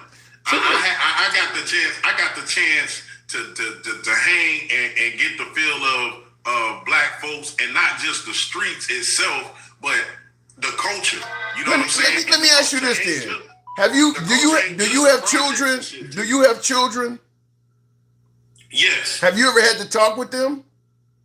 Yes. Do you tell them to run? Hold on. Do you tell your children to run since there is no benefit to staying in compliant? So I got a son that's in Texas. Right? He's a truck driver, right? He drives the big rigs. He's a 2A owner, right? Son, I'm going to just be honest with you. This is what your pops got to tell you. If you don't let them folks know as soon as they walk up and have your hands out that goddamn window, it's a good chance you're gonna be unalive if you just let them know. So have your hands out the window so they don't have no reason to say he was reaching, he was this, and he was that. But you're confusing me, Stick. Listen to him. You're confused. I am listening. You're confusing me. But keep going. So because I'm trying to tell you, I want my son to come home. That don't make sense. That doesn't make sense. You just told me. Yes, it does. No, it does not. Yes, it does. You just told me your son is at just as great of a risk, even if he sticks his hand. You just said even if he sticks his. Hold on, let me talk. You said even if he sticks his hand out of the windows and fully complies, he is no better off than the dude that takes off running. So why don't you just tell him to run since his chances are equal? Why would I tell him to run? Because it doesn't make a difference in your eyes, is what you said. No. Just because it doesn't make a difference don't mean I'm not going to tell him something that's right for him and my son. What's right for him is because you have these weapons on you, and because it's going to be their narrative is we found this, and this. But you just said they're liable to hurt him anyway. Tim, you're not listening, bro. You just want to tell me what I said before. What I'm trying to tell you is you asked me about me and my son. So I'm telling you what I told my son. It's pretty much the same thing Charleston White told black folks how to try to survive through a stop, right? Because we do have to have those talks. That's why it's 50-50, Tim. That's why it's 50-50. In my opinion, if I believe what you're saying, where my son or daughter is just as equally likely to encounter violence, whether they sit there quietly or run, I'm going to tell them all the time, then you need to run because there is a tiny bit of chance you may get away. I mean, why would you tell them to sit there if the chance of violence is just as equal? I'm going to be honest with you, Tim. That's like me telling him don't ever go anywhere. Stay home. That didn't make sense. They don't like guns. Listen, Tim. When you're talking about a father and son, we ain't talking about no talk show shit. We talking about real life. This is what you need to do because you got these motherfucking weapons. And in Texas, you are allowed to do this shit. So what I'm going to tell you because of your skin, right? I need you to do this. To me... Fuck what you talking about, the 50-50, fuck the 33.33. This is what you need to do because I'm telling you as your father, this is what you need to do. The answers you given in regards, the answers what you told me of it's being 50-50, whether you comply or not, based on what you're telling your son. What you told your son makes it clear you don't believe it's 50-50. You're just saying that. You don't. If you wouldn't tell somebody that if you actually believe it's 50-50, you wouldn't tell that. So again, if I broke it down in 3 categories, because remember it's comply, don't resist, and then it's run. That's 33.331111, right? That's the chances of you coming out that motherfucker alive. That's what I'm trying to tell you as a black man. So if I choose to run, I must have an advantage, right? I'm already out of the car. Listen, this is if you're gonna break it down like that, I gotta give it to you the way it's gotta be, right? So first thing, resisting. Resisting, they done already grabbed me. They keep saying stop resisting and all of this shit. Pretty sure 9 times out of 10, I'm out of here, right? Okay. Then we got the non-resisting, right? We got the non-resisting. Hey, look, I do have a weapon in my car. Don't reach for it. Pop, pop, pop, pop, pop. Boom. Then I'm out the car. He puts my wallet on the hood, and he's talking to me or whatever the case may be, and I know he's finna. I don't know. I just feel scared. How about that? I'm just scared. Okay. I'll run. Pew, pew, pew, pew, pew, pew, all in my back. I gotta move it on. Look, we disagree, and I'm gonna probably go ahead. I'll give you the last word. Okay. Do they have those type of issues right now with all 3 of those? Yeah. When somebody has complied, when somebody has resisted, and when somebody has ran. Yeah. They do have those, right? Right. Oh, okay. So point you proven. That's 33.331111. No, it's not. All right, Stick. Good talk as always. Those are your chances, people. No, they're not. You're gonna get people killed. I gotta move it on. Let me just say this. There's no shortage of cameras in the African American community. It's plenty of African Americans have dash cams And absolutely, just about everybody you encounter nowadays has a camera on their phone and things like that. That's not to say that everybody has their camera on when they are dealing with, a law enforcement encounter. In fact, most people probably do not have their phones on when dealing with police. I don't, but that is something I absolutely been thinking about doing. There are apps you can put on your phone where you can simply push one button or something, or one tap on the screen, and it'll cue up your camera without unlocking your phone, and upload whatever's going on to the cloud. That, because there are a lot of videos of cops taking people's phones and deleting shit. That absolutely does happen. In fact, that's what people are suggesting that happened to Nolan down in Mississippi. I can't think of his last name, but Nolan, the African American that went out with the other white guys. So yeah, you should have cameras when dealing with police. You just absolutely should. You see what ICE is taking people's lives, and it's not on camera, and they're claiming it happened one way, and all of the witnesses are saying it didn't. Same thing with Derek Chauvin and George Floyd.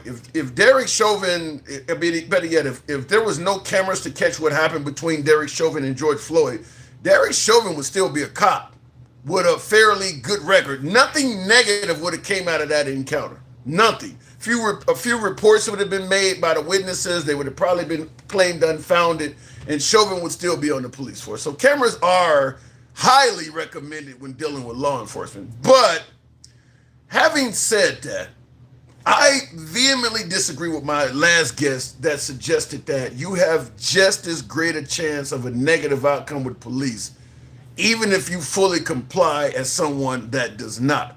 And I'm bringing up cameras because I believe that if what he said was accurate, you would have tons and tons of footage of people fully complying with law enforcement and having bad outcomes. Nowadays, it's getting harder and harder to be stopped by police and not be videotaped somewhere here or there. Highways got cameras. There are cameras everywhere. If people were being pulled over by cops in modern times and fully complying and having just as much of a negative outcome as people who are resisting, because if you're resisting, it's almost a guarantee of a negative outcome. If it was that many people having a negative outcome that was compliant, you would have a lot more footage than the Say My Name folks we know now. If we go down the Say My Name list, you might have about 50 people. It would be thousands. It would be thousands, because you got to assume thousands of African Americans get pulled over by police, white police, every day. White officers, not talking about black on black, the officers are black, the citizen is black. I'm talking about white officers. Thousands of white officers pull cops over every day. If it was as he stated, you would have a lot more footage of that happening than what we have now. So to me, I think that is really bad advice. But a lot of you folks in the comments see me as wrong, see him as right.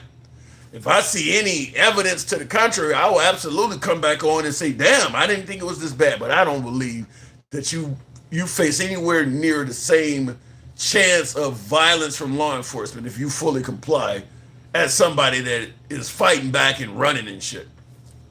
Go figure. Anyway, look it in the comments real quick, and I see somebody says you're wrong. That's what everybody said. I don't believe that, though. If you look for a problem, you probably will find one. White or black has nothing to do with it.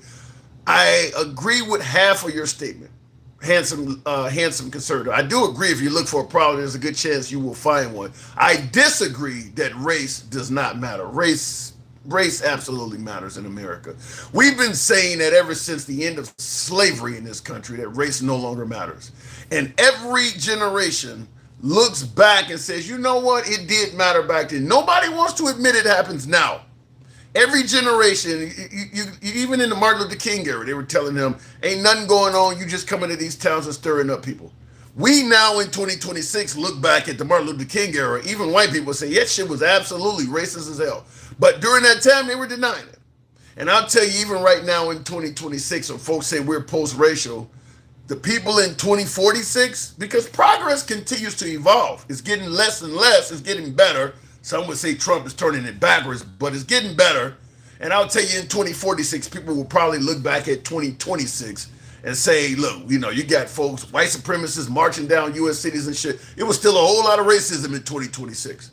Every generation says it's not happening in my generation, But their subsequent generation says, dude, your era was racist as hell. So nobody wants to admit it's happening now. They're all willing to admit it happened then. And all of the thens were saying it wasn't happening during their time as well. Anyway, look at it in the comments. Removing the stares that remind you of injustice doesn't help. I don't know what you mean by that. Let me go back to the box, tap the screen, help you boy with the hat mustache. Alter Ego, do want to thank you for the love you showed the program, by the way. I was involved in the conversation. I want to let you know that didn't go unnoticed. We'll go to Instagram. Dencal, good evening. Welcome to the program if it brings them up. Dencal, good evening. Good evening. You got an echo. What about now? Yeah, I can hear you now, loud and clear. Am I getting this wrong? You heard my caller say that there is no difference in the likelihood of a bad outcome, whether or not you comply with the police or not as an African American. What say you? I say you guys are having a conversation without context or nuance. Like, of course, it's going to depend on where you. You dropped. Can you hear me? Yeah, can you hear me? Yeah. You said, of course, it's going to depend on where. What'd you say? It's going to depend on where you live at. You know what the circumstances are.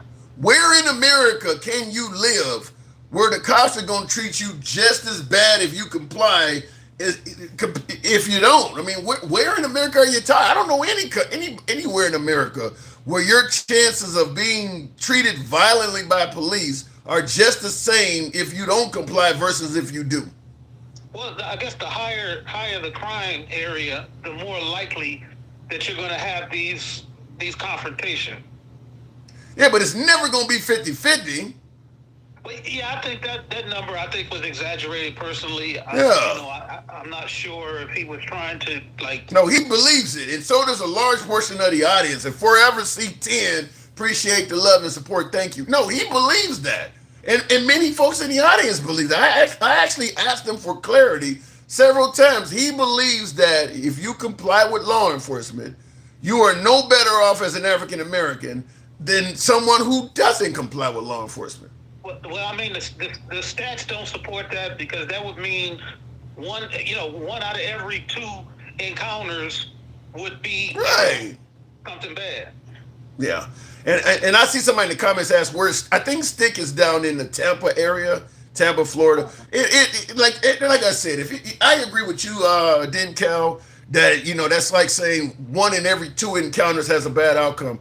It would be evidence, it would be cases of it, video footage of this shit happening everywhere. Because like I mentioned earlier, hundreds of African Americans are pulled over by police, white police, every single day.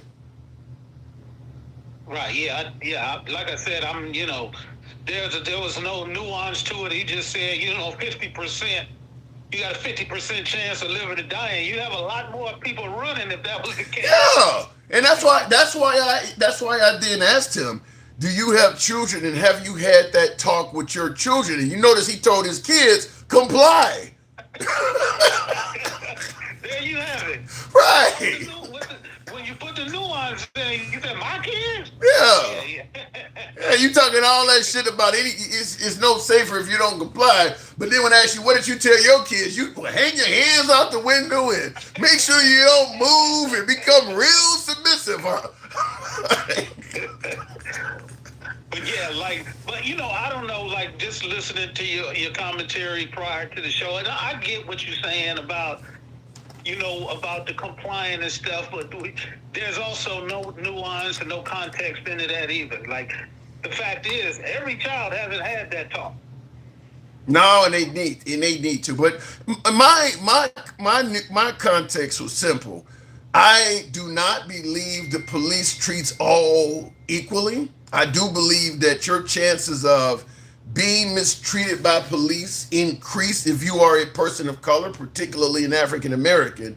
And what I am saying is until that is equalized, it is in your best interest in terms of returning home alive to your family to comply. I brought up this individual that's in the news now, Corey Ruiz, because he was fighting when they ended up shooting him a few times. Now, I'm not saying that The police are right to do it. I'm not defending the police for doing it. In fact, I'm pointing out oftentimes when they do it, they are wrong, if not criminal. But my goal is not to chastise or say who's right and wrong. My goal is to tell you what to do to come home. And if you want to come home to your family, the statistical probability of success increases dramatically by complying. Would you agree with that? I do agree, obviously. But my problem with that whole argument is that now we have basically accepted that we are in this situation where we have to be treated differently. So that's accepting. Well, if you don't accept it, no in the system. No, but and let me make it clear. I'm not saying we should accept that. What I'm saying is, until you can keep fighting it on the side of the road that's going to get you killed. I mean, when a cop pulls you over and that cop wants you to do something, even if what that cop is telling you to do is a violation of your civil rights, so that cop has no right to tell you to do that whatsoever. And that's the part that's so disheartening, that you're saying like we got to give up our rights. You do. The Supreme Court has even ruled, no matter what race you are, even if it's a wrongful arrest, they have ruled that if you resist that arrest, you are committing a crime. Yes, you got to do what they tell you to do. You cannot win an argument on the side of the road. I understand that, and I also understand, like one of the other people was saying, that we do have a history. We have a culture of running from the police, all the way back to the Keystone Cops, back to the Dukes of Hazzard.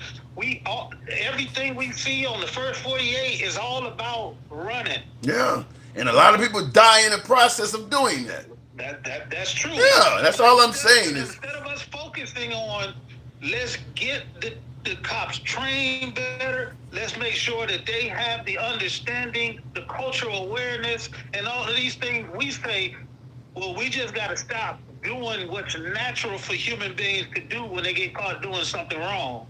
Well, and I got to agree with Rita Rabble says, we all receive the talk, but none of us listen.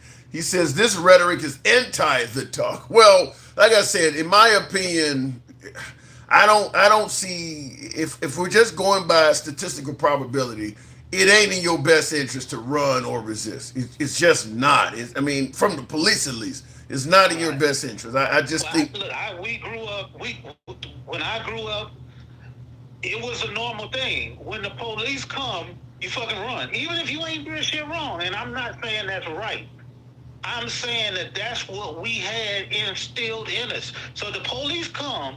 Now, matter of fact, we all understand if you get caught, that's going to be your ass. Right. Whoop your ass whether you did something wrong or not. That's just the kind of culture I was raised in, even though my parents might have said, hey, don't run. But when I see JoJo and them, he done got caught by the police, and he got lumped up all upside his head, and he got dropped off in another hood where they know people don't like us. Like, those cops were trying to do something to us indirectly. Yeah. Like, it's a nuanced conversation, though. I understand both sides. I had to talk with my children, but not from the fact that I thought that they were going to die. I was more or less like, and maybe that's because where I live at now. But did your parents give you the talk when you were a young lad? Yes. So why the hell would you run then? Why would you go against what your parents told you? Because listening to what your parents say and the reality on the streets can be two different things. Right. Until your parents are right. You're going against what your parents are saying, and you could end up on one of their t-shirts. Right, because you didn't want to be the only motherfucker standing there talking about not running and everybody else run and you get your ass whooped. So the reality on the streets is different from what I understood what my parent was telling me. But if nobody else fucking around me was doing this shit, it was kind of hard for me to justify standing there because I knew I was going to get roughed up if I stood there. And most likely, people in the hood would have started calling me a snitch. Well, how'd you get away? They didn't whoop your ass. Oh, shit didn't count. Sound like you hanging around the wrong kind of people. Everybody that was hanging out on the street had their own some kind of hustle going on. It was like, well, I mean, and see, that's where if you tried to stay away from all the criminals in the hood, you would just sit in your room by yourself. Well, and see, that's where I think it is I think the police also know who the riffraff is in the community and not. And they tend to treat people that they perceive as riffraff worse, because there are African Americans in every hood, even in the worst neighborhoods, that just gets up, go to school, got a job, and come home. They don't get involved in it. And them are the ones that if they have an encounter with the police, the cop don't beat them up and drop them off in the wrong neighborhood. I mean, right, but when the people around the neighborhood see you and they shit happen to you and you've been talking to the police, now they figure you done told them somebody. Yeah, but see that shows an internal problem in our own community. That's just like this shit of you trying to talk proper or you think you educated her. I mean, like the person is doing the right thing by society and on the straight and narrow and probably going to become a decent, law-abiding, successful human being, and the hood is chastising them for doing that shit. Yeah, my children had to deal with that every time we went back to Michigan and Detroit. My kids had to listen to their cousins and friends. Like, that's terrible. Yeah, that's. I mean, yeah, because we have been instilled to believe that a certain way of being is not conducive to our lifestyle. So if we think that you've become educated now and you think differently than us, then you have changed, not us. Yeah, that's terrible. And that makes it harder for African Americans that want to become something, that want to, assimilate in this society and progress. That makes it harder. They're facing more resistance from their own damn community. Yeah, true. Yeah. True. I mean, and on the flip side of that is all of the opportunities that might have been available to you in a different neighborhood or stuff. All of that stuff was taken away. All of those things that kept you on the right and narrow in predominantly black neighborhoods or lower income areas were all taken away, like during the 60s. Yeah, but the idea of complying with police, as you said, if you're hanging around with your boys and they all take off and run, and you decide to just stay there and let the police question you and leave you alone, when your boys come back, they're going to accuse you of snitching. That is terrible. That is horrible. That's fucking horrible. So what do you do as a child in that situation? Get away from them Negroes. They bad for you. Easier said than done. No, it ain't. Come out your house every day and walk by that same corner with the 12 dudes sitting out there. The motherfuckers holding you. When that starts happening, your problem ain't the police. It's the motherfuckers you're hanging with. They holding you back. They're giving you bad advice. Look, I turned out all right, but I grew up listening to the dudes on the block, the old heads. But it wasn't really, they were older than us, but they were still in their upper teens or low 20s. They kind of taught me about life, even though a lot of the shit was wrong. You know what something? I'll just say this, and I know this is going to be incredibly unpopular with my African American audience, though. But I'll tell you something. We talk about how the ongoings of the hood, and I spent a large chunk of my life in the hood. I've never heard somebody. I never heard an African, because we talk about how bad we get treated sometimes by the white race. Police, Karens, all of this. We talk about racism. I have never heard of an African American move out of the hood and move to a diverse area that had white people in it, or a neighborhood that was all white, and say, I am going back to the hood because I don't like this. When they move around, some whites are all, I've never heard any of them say, I'm going back to the hood. Obviously, because when you living in the hood, you living in like the bottom of the barrel. But think about that, though. But think about that. We're claiming that they mistreat us, but yet if we move around them, we rarely say, well, I want to go back around my own kind. We cool here. We normally will stay around that group, the group that we're claiming is mistreating us. Well, I think when we're in the midst of it, we don't view it as being mistreated. We view it as life.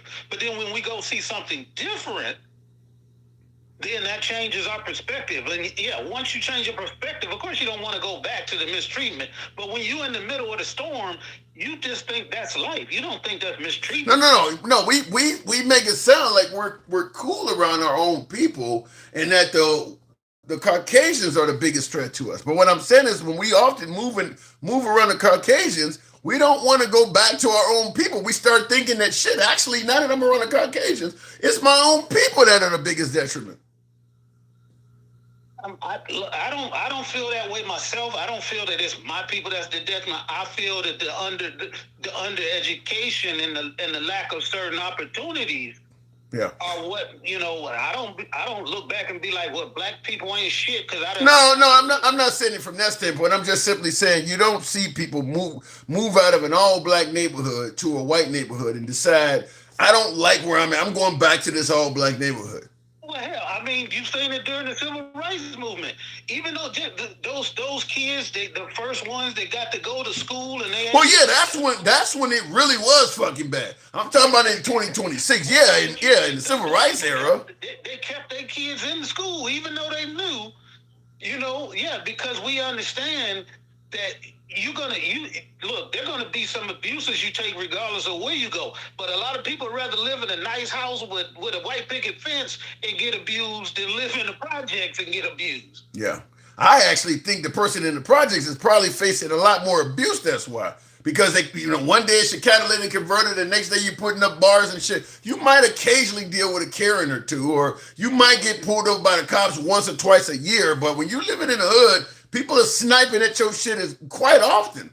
Right. We used to literally go to house parties every weekend, knowing they was gonna get shot up. We went to them. We scouted out where was the easiest way to get out the place.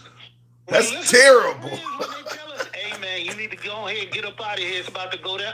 We did it every single weekend. My God, you could move out of the hood to an all-white neighborhood, go to one of their frat parties, or go to one of their whatever, they don't call them cookouts, whatever the fuck they call it. No chance of it getting shot up at all.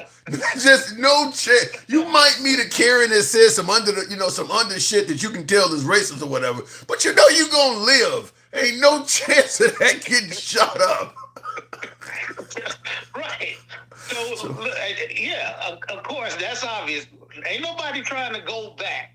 Yeah. That's why when I got to where I got to, I understood the plight. I understood that the people, it's like Harriet Tubman say, I could have saved a lot more slaves if they only knew that they were slaves. How about this though? In the comments, what does it say? Ging type dad or something says, yeah, but if you're the only black friend, you might go missing. In regards to Nolan, with Nolan, I don't. That's not. Look, there's a whole lot more parties that get shot up than there are the black guy that was at the party came up missing. I mean, there's cookouts and gatherings in the hood that get shot up is fairly common. I mean, that happens a lot. A lot. Yeah, that happens a lot. So. Yeah, but the one thing if you're thinking about nuance and stuff, the one thing you never hear is that if there's a white person and they around all black people and all of their black friends and they go to a party or they go on a vacation, the white person never end up dead. I don't know about that one, because if you watch the first 48, I've seen some cases, particularly the girls. There's a lot of white women that hung around black dudes, and they're now in prison. That's different, man. That's different.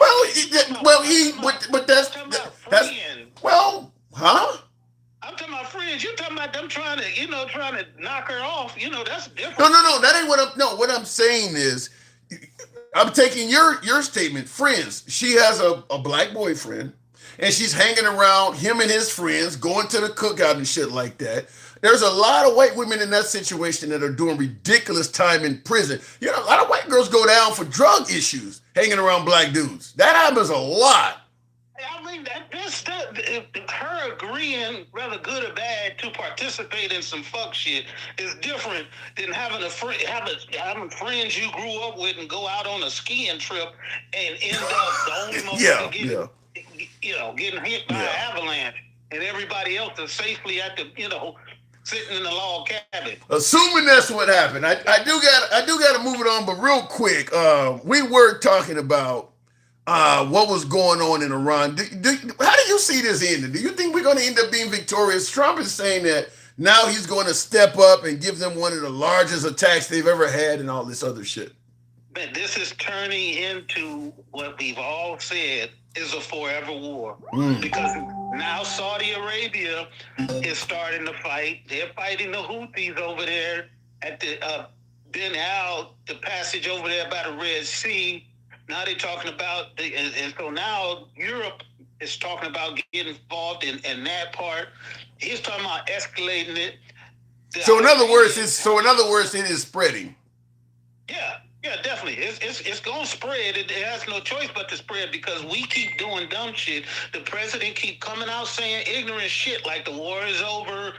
Yeah. I don't get why MAGA is not criticizing him more. I mean, Trump has said so much shit about this war that is not accurate. He said, I won it in the first few hours. He said, we can do anything we want over Iran. They can't do nothing. Their navy's at the bottom of the ocean. And, he's painted nothing but a positive picture about this war ever since it began. And it just keeps fucking going. But the worst part is when he said a couple weeks ago that we need to go ahead and end it because our reserves are going down to catastrophic levels. And now he restarts it with all of this shit going on. And on top of that, he wants to reinstall tariff all across the goddamn world. Have we fucked up? Did we put the wrong? Did we fuck up? And thank you. Wow. Alter ego. Appreciate that. Did we fuck up? I don't ask your MAGA people what's up. Is the tariffs working? Is the war working? What is working around this motherfucker for the people? And I'm going to ask did we fuck up? And with President Trump, that's what my guest wants me to ask you. Did we fuck up? That's what I meant. Type that in the comments. Did we fuck up? Ask him about that letter grade again, man. All right, Dick. I will do that. Thanks for coming through. Good talk. Stay out of the hood. Appreciate it. All right, moving on.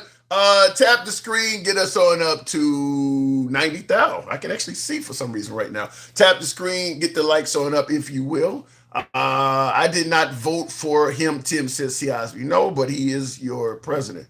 When I say did we fuck up, it don't matter if you voted for him or not. He is controlling your nation. We as a nation elected President Trump. Understand, if Trump makes a bad decision, the folks around the world say America did this. America invaded Iran. America reelected Trump. America imposed a tariff. America is bombing boats off the coast of Venezuela. They don't pick and choose between Democrats and Republicans or MAGA. They see us all involved in this shit.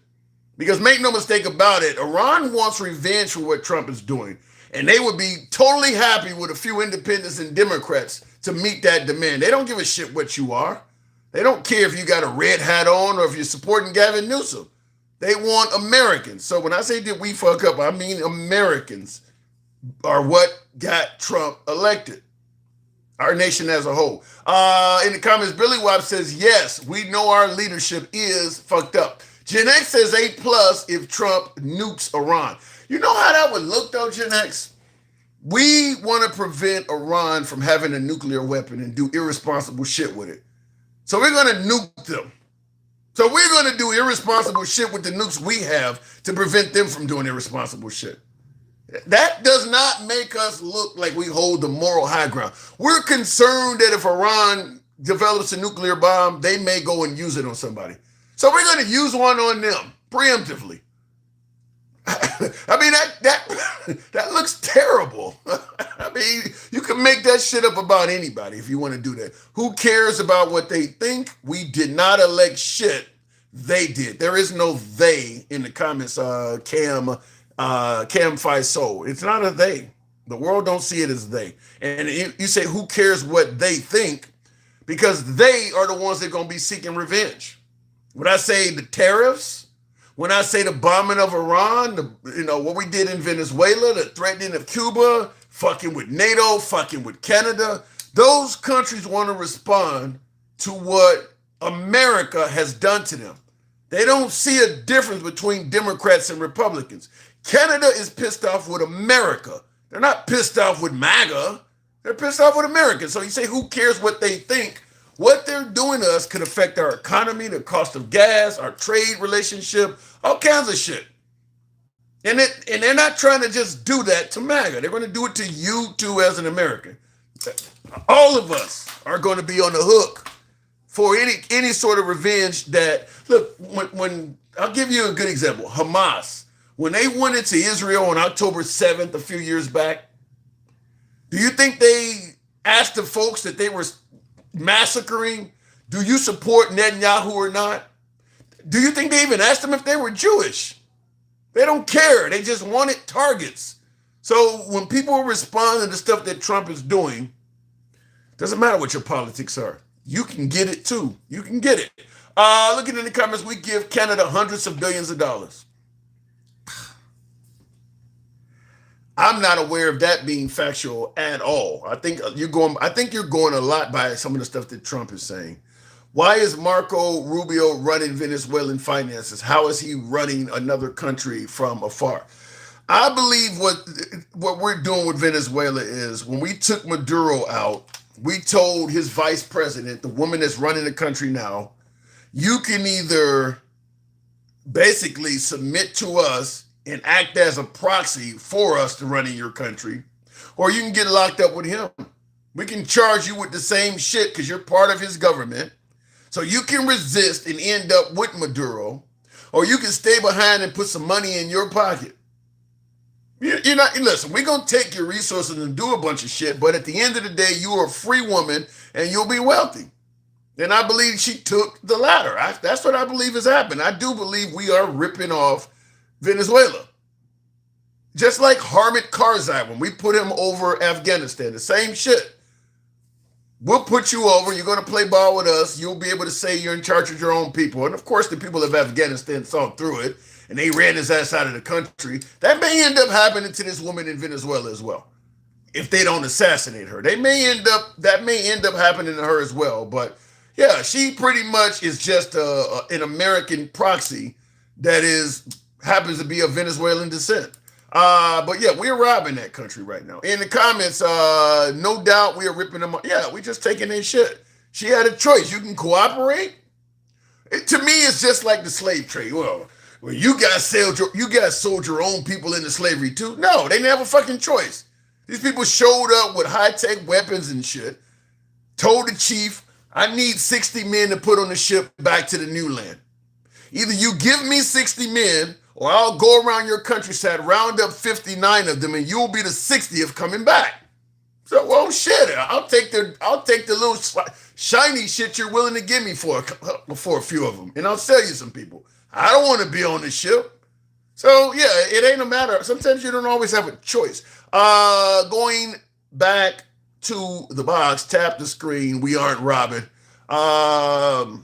We do hundreds of billions in trade. We don't give them anything for free, says Denkow. That's the way I take it. I'll go to the box. The one and only, always critical, always negative.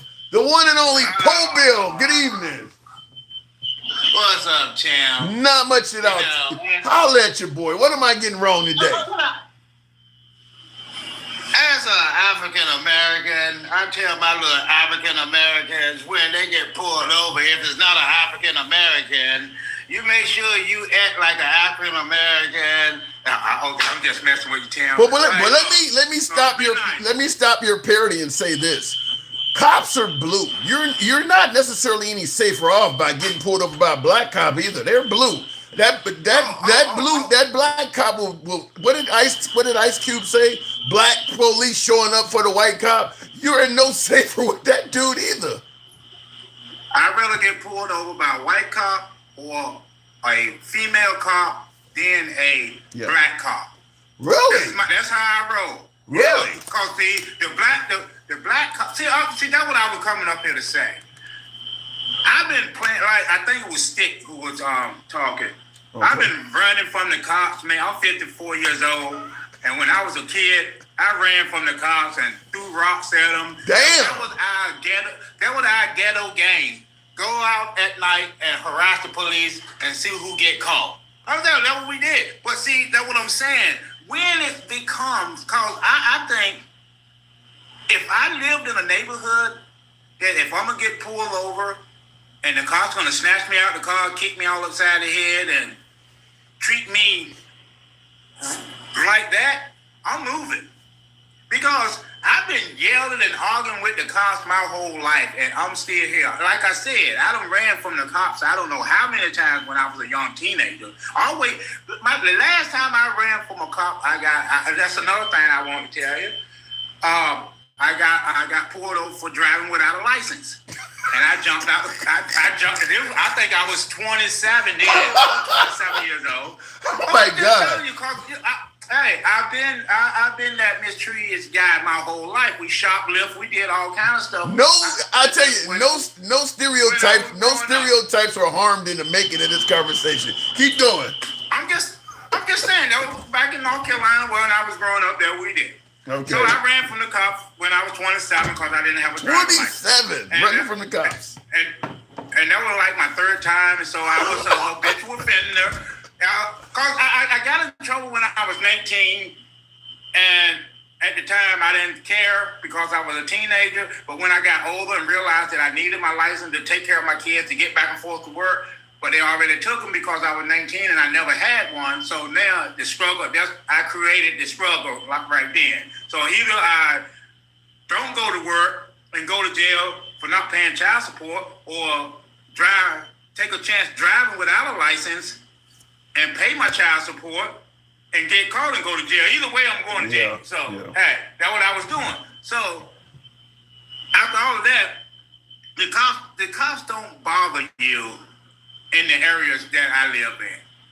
Like a cop called me last year or year before last, 3 o'clock in the morning, because my son got a DUI. This was a Caucasian police officer, and he called me, told me to come get my son because he was trying to drive home a block away from the house, and he saw him, he wasn't losing control, but he can tell he had something to drink.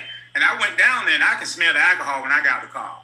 He just told me to take my son home and come and get the car the next morning. Now, I don't know if it's because he went to school with my wife's father or uncle or something, but he knew the family. But I was able to come and get my son. I'm just saying, I didn't tell my son, my kids, stick the hand out the window, apply. No. Me and my kids watching YouTube talking about, do you have a reason to be pulling me over? No, I ain't showing you no ID. That's what I'm telling my kids. The cop pulled me over one time coming from church. And my son in the back telling him, ask him why you being detained, Dad. Ask him why you being detained. That's what we said, because I live where I live. They ain't shooting you, Tim. So if I got pulled over for 2 o'clock in the morning, going to pick up my son, driving his little sports car. So I'm downshifting, making the pipes sound off, and the cop pulled me over, right? Mm-hmm. So he come and he shine his light in my car. And I'm like, man, did you lose something in here? Why you got your light? And he was like, sir, this is for my safety and yours. I said, well, why are you pulling me over? He said, well, your tail light is out. I said, man, my tail light ain't out. What are you talking about? Yeah. The lights, I had all brake lights, but the one on the little spoiler was out. No, the one in the back window was out, but I had the one on the spoiler, the 2 tail lights. He said, well, if you have it on the car, it's got to be operational. And that's the reason for it. But really, he was just pulling me over because I was a black man and I live in a pretty decent neighborhood, so he wanted to know why I was in that area. Yeah, I think most African Americans have had a profiler stop. I've had several of those being in white neighborhoods. Getting profiled for being black, you're almost guaranteed to get that happen if you leave the hood.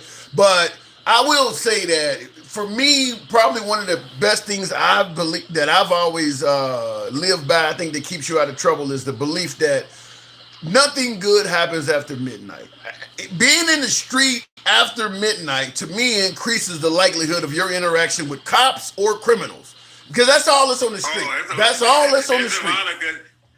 There's a lot of good stuff happening after midnight, buddy. In the streets. Yeah, that's when the freaks come out, Tim. See, you stayed in the house, but let me tell you, as a felon, you can vote.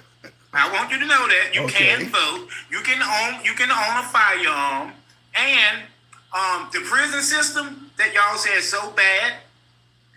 The prison system is not bad. What the fuck? It's the people who's in there. What? It's the people. Hey, if everybody was in prison who act like they was citizens, you know. Hey, you go to prison. You get 3 meals. Oh my God, really? I'm just saying, y'all act like the prison system is jacked up. No, the people in there is jacked up. No, I'm just trying to keep it real. If you go to jail and everybody act like little what do you want to say? Church moms act like you. Everybody behave. All you would do, you'd be like at college. People in jail. What? People in prison are crooks. So you come in there and you got a better pair of shoes, they might try to take your shoes. See, it's the people acting up. But you got the prison is not. You just in a building that you can't leave. Oh my God! Hold on! You trying to tell me your prison ain't that bad? Even if everybody in there is acting really nice and kind. First of all, the mattress is about less than an inch thick, so you're not sleeping very comfortable. Many prisons, the lights don't go out, so you got to deal with that. It's noisy. The food sucks. Some places they don't. The what do they call it? The climate control. So in the summers you're hot, in the winters you're freezing. Even if the people act nice, it's a terrible place to be. Let me tell you something. I went to jail. I know that. That's pretty obvious. Hey, Halifax, North Carolina. This is a poor man you were talking to now. Okay. So when I went there, and I was like, man, I got to get out of here. You know, I had 30 days. When I got out, I was like, daggone it. Ain't no better being out here. At least I was getting 3 meals in that joint. Oh my God. You sound like Brooks on Shawshank Redemption. Brooks was here. I'm just trying. No. 3 meals a day? I was in Weldon, North Carolina. The guy was asking me where I was living at. Weldon, North Carolina, Rocky Mount, Halifax, Richmond, all that. I was in that area. But I'm telling you, so when you grow up like that, like, man, the projects in North Carolina, if you bring people from your area and see the projects, because our projects look like townhouses. Yeah.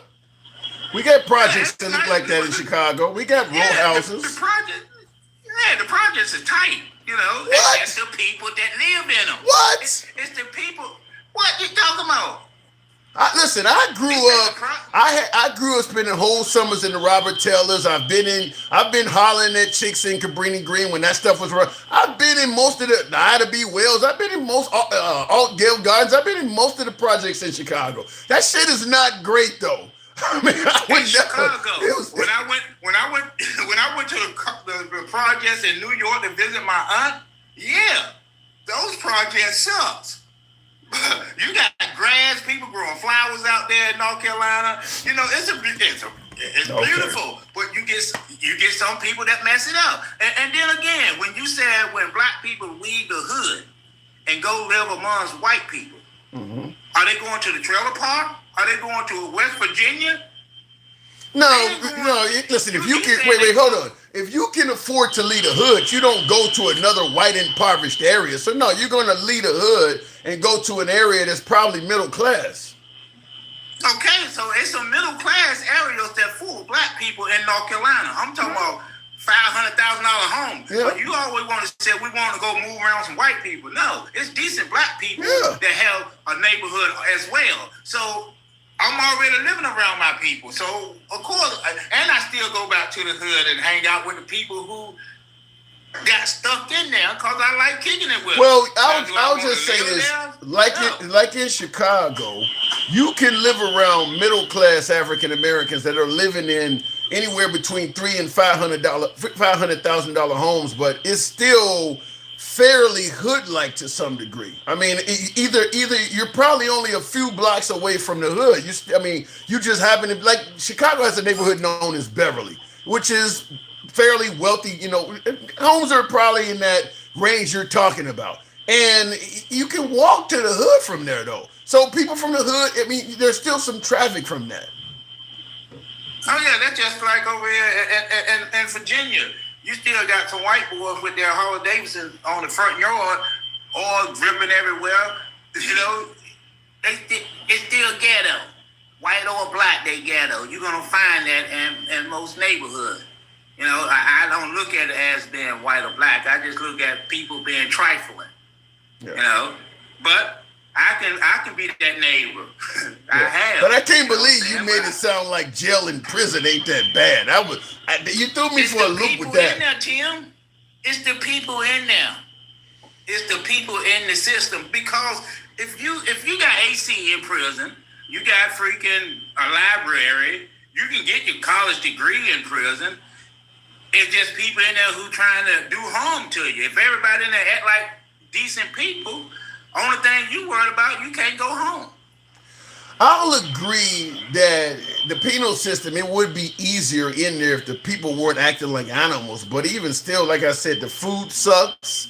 The sleeping arrangement sucks. The keeping the lights on, they're noisy. I mean, it's still a lot of things. They don't keep the lights on. They turned the lights off when I was there. They ain't had no lights on. The food wasn't that bad, but you ain't gonna eat steak and shrimp and lobster in prison. You broke the law. I've been to prison, and I'm saying you broke the law. You shouldn't be in that junk. What level? I'm curious. What were you hanging out with Ghislaine Maxwell? What level were you in? I was in a federal. No, I didn't. Did I make it? No, I was in a misdemeanor camp, but I had to go to a receiving camp that received federal employees. I seen somebody getting their junior case took at the time. Getting their. You see somebody getting what happened? The junior case. So you see somebody getting wrongfully broke off. Yes, I was walking by and they said, and I looked, and one of my boys was like, you don't want to look over there, dog. Just keep it moving, keep it moving. Oh my God. So, it's but you broke the law. That's the stuff you have to deal with, man. But like I'm saying, if everybody in their mind of business did that time and got out, it's not that bad. I don't, to be honest with you, I don't think we want our penal systems like that because they make money off of incarceration. So they want it to be like animals and shit because that makes it more likely you'll come back. They don't want to reduce the recidivism in America. If you hired a team of people and you told them to focus, I want you to improve the recidivism rates in America so that when people get out of prison, they're not likely to return. They would probably look at our model and say, you need to scrap almost everything you guys are doing. Almost everything you're doing encourages people to return versus get out and get their lives together. But you got to think about America, Tim. You the same age I am. Back in the day, America made stuff that lasts. Now everything they make got an expiration date on it because they want you to come back and buy something. America is not for us, man. They against us. The big corporations is against us. They trying to take the money from the little man. I was looking at some stuff that like the Zippo lighter. They said that thing lasted so much they had to take it off the market because it wouldn't break. Yeah, I remember Tonka trucks as a kid. We used to try to break them, and you could not break them. Yeah, I remember that. Yep. So I got to move it on, but I agree with you. The shit used to be made to last, and those days are gone. I mean, because they want to keep you as a customer and keep you coming back. Yeah. See, I was nice this time. You did good. You sound like gangster grandma on rehab. I appreciate that. Pogo. Thanks for coming through. Good talk. Stay free, man. I gotta go. Tap the screen, get us on up. We'll get over the 100,000 hump if you will. The man said prison is not that bad. Bless his heart. But he's been in there, so he knows. He said prison. That's the first time. I don't think I've ever heard nobody say that before. Never heard nobody say that. Shout out to our military and first responders. Fair enough. Shout out. I agree with that. It's different now. I cleaned up 45 years. Now I read and learn the Constitution has protected me. I'm a minority to Native America. Don't know what you mean there, but tap the screen. In the comments, Handsome Conservative says, I have never heard so much bullshit for so long.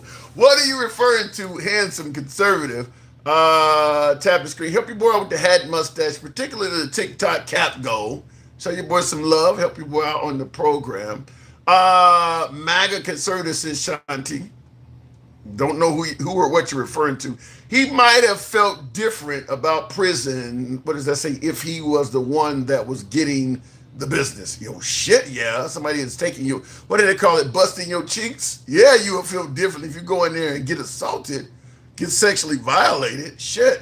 You know something? I'll tell you this. This is why I say they don't want prison to be better. They could stop a lot of that stuff. They could actually, I know he is right when he say people that go in there are criminals and they act like animals and stuff like that. But I believe a lot of that stuff could easily be stopped. And the way I say that is, you got to give them something to lose. If you make the conditions terrible, sometimes fighting and shit is what they're doing for entertainment. You know, acting like an ass and acting out because you don't remove everything else they would normally do. Like letting off steam by lifting weights. They don't get rid of the fucking weights in a lot of institutions. Or, you know, for folks who smoke. I've never smoked, but I know for folks who smoke, you know, sometimes it gives them a different sort of euphoria or it takes off the edge. They don't get rid of smoking in jail. I mean, you know, another one, big one, I think, in my opinion, this one I think is huge. Why would you get rid of porno magazines? Why would you do that? I mean, these are young men, in many cases, young men filled with testosterone. And you're going to make it harder for them to release themselves, which, in my opinion, could probably be one of the reasons you could chalk up for why people are violating each other. Why would you get rid of that? Let the man have a Playboy or be able to receive some shit from his woman or whatever to help let that man be able to go in the corner and do that. Why would you take that away from them? They actually have gotten rid of adult magazines in many institutions. So now there is like a black market where you can literally, somebody smuggle in a Playboy or whatever they are now, Penthouse or Swank or whatever, and they rip out a page or something like that, and a person pays you money you got a black market going on where you're selling pages out of that book to another inmate where he can take it and go somewhere and pleasure himself. Why would you get rid of that and create a black market? It's that kind of shit. It's that type of shit. So I don't think they want to make it better for folks. I mean, so now the dude can't lift weights and let off steam. You don't get rid of smoking.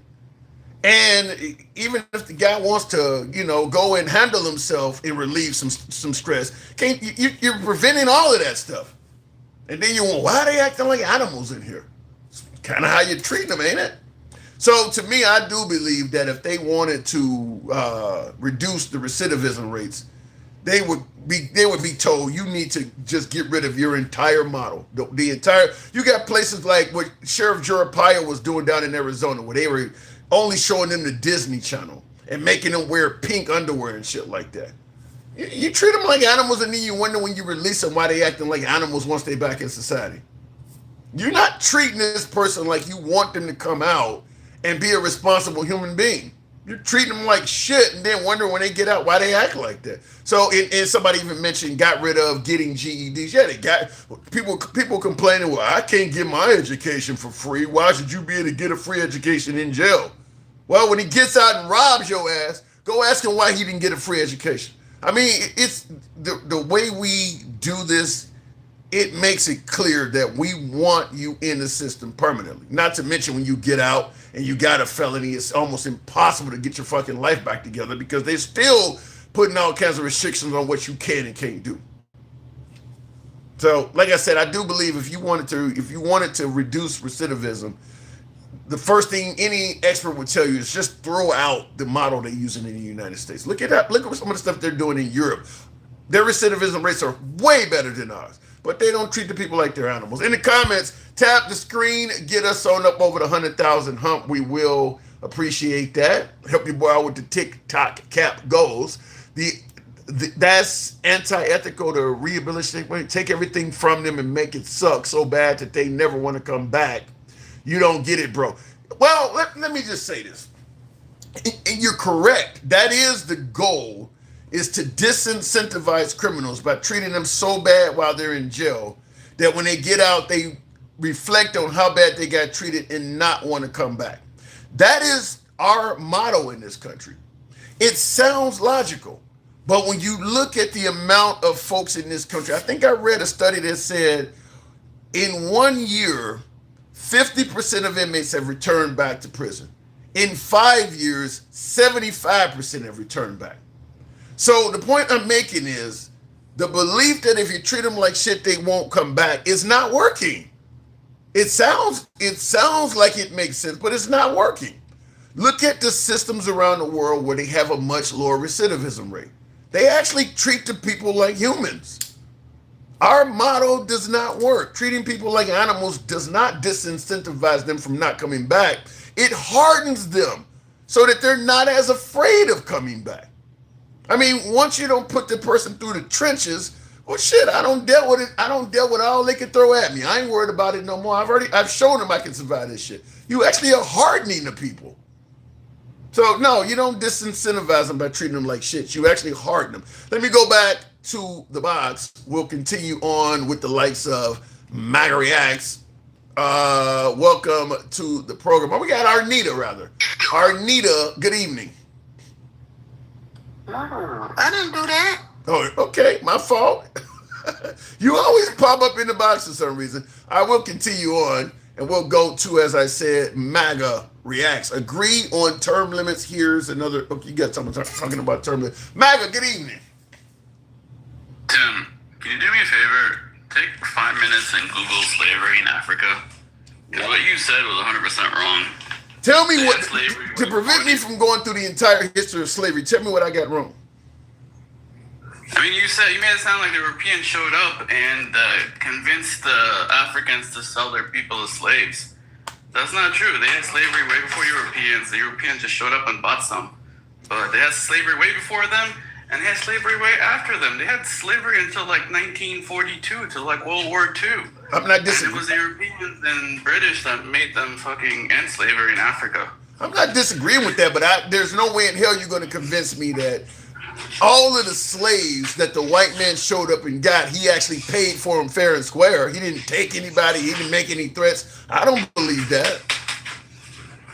No, but you made it sound like he convinced them to start fucking selling their people. You made it sound like they showed up and were like, we need slaves. You better start catching some and selling them to us. Yeah. I mean, slavery was a big thing in Africa without Europeans. And remember the argument we had, if it was worse in America or Africa? It was definitely worse in Africa. They would sacrifice 500 slaves for like major holidays. Like the 4th of July, they would just kill 500 slaves to celebrate. Listen, in regards to that statement you just made, is worse in Africa. I cannot agree or disagree with you on that one for the simple fact of I don't believe the American story of what happened here during slavery is accurate. I don't believe they told you everything. If they did what you just suggested in Africa, where they just slaughter people on holidays, if they do that in America, they're not going to tell you that. So I believe that the treatment towards slavery in America was significantly worse than what we've been told. So there's no way to know. Yeah, but it can't be as bad as what's Yeah, it can. Yeah, it can. It can be equally as bad. I don't see a world where we're sacrificing 500 slaves to celebrate a holiday. I mean, name a holiday that we just sacrificed 500 slaves. It ain't got to be for a holiday. It could be for any other various reason. But I'm just going to tell you. Name a time. I mean, other than like war, where maybe we could use them as cannon fodder, but other than war, I can't see it happening in America. It could be just because they've reached the age of maturity and they are of no more value to you. This guy's 70, this guy's 60 years old or whatever they live to be. He can't work anymore, or he hurt himself in the field, and now he's pretty much just a liability. I got to feed him and shit, and he can't do anything for me. I'm sure if we were sacrificing, just like Old Yeller where they shoot a horse, I'm sure they were doing that here. Still, they're killing 500 young people, regular slaves, not just the old ones. They're probably killing. I'm not going to argue what is with you. This is written history, and if you don't, But that's and you don't have to argue with me. What I'm saying is, you're giving me African history without admitting that American history has been falsified. I don't know. I just can't imagine a person spending money on slaves and then just killing half of them or 500 of them for the 4th of July. Okay. Like they were fireworks. You do. Have you ever heard of the phrase? Have you ever heard of the phrase? Have you ever heard of the phrase? There's something worse than death. Have you ever heard of the phrase? There's something worse than death. You can live and actually be treated worse than somebody they killed. Listen, the 500 being killed is just an example. I'm sure their life in Africa was still worse. If they killed them like they were nothing for a holiday, I'm sure their life wasn't that pleasant either. And like I said, if you're a slave in a Muslim country, they would just castrate you. So they cut your dick off to just, make... To me, this is a crazy conversation. To me, you're arguing which one is worse, getting shot in the head or stabbed in the chest. It ain't like you left and came to America. And this is way better than what we were dealing with in Africa. Terrible is terrible. I mean, you're just saying one is slightly worse than the other one. Terrible is terrible. It wasn't pleasant no matter where you were in this shit. I'm not saying it was pleasant. I'm saying it was way more to worse. I was saying there's terrible and then there's fucking nightmare. There's levels to terrible too. There was nothing about me. It was like what you're saying is stupid. Or whatever. Saying how prison wasn't terrible for him. What you're saying is stupid. Levels to everything. Yeah, what you're saying is stupid. There's no way in hell you're going to tell me that in America being a slave was not a nightmare. I didn't say that. I said it was just worse than Africa. Okay. Yeah. I said it was more of a nightmare in Africa. I mean, That's all I said the other day, and everything I look up seems to support what I said. Yeah, I haven't found anything that tells me slavery was more pleasant. The point you're making, though, is, like I said, it's almost like trying to say that, being in Auschwitz was worse than being a slave or something like that. Okay, one is 1,000%, one is 950. Who gives a shit? Both are horrible. Being a slave in America was a horrible existence. It's worse in Africa's. And? Yeah, I'm not saying one is good, but I mean, maybe Auschwitz was worse because you were getting killed on the regular for being. I don't know.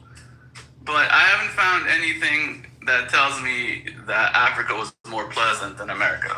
They were both horrible, but I think Africa was way worse. Do you realize that on the voyage back to America, they actually had nets surrounding the boats, the slave boats, because they wanted to prevent the slaves from jumping overboard to their deaths. People wanted to commit suicide on those journeys.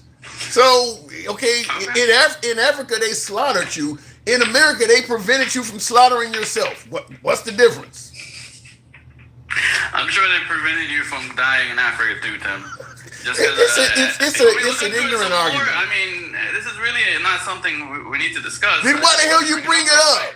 Then why the hell you bring it up? Because you just brought it up yourself, like right before the last caller. You kept saying, to me, what you're trying to correct is insane. In the comments, Hanson DeSoto says MAGA Reacts is right.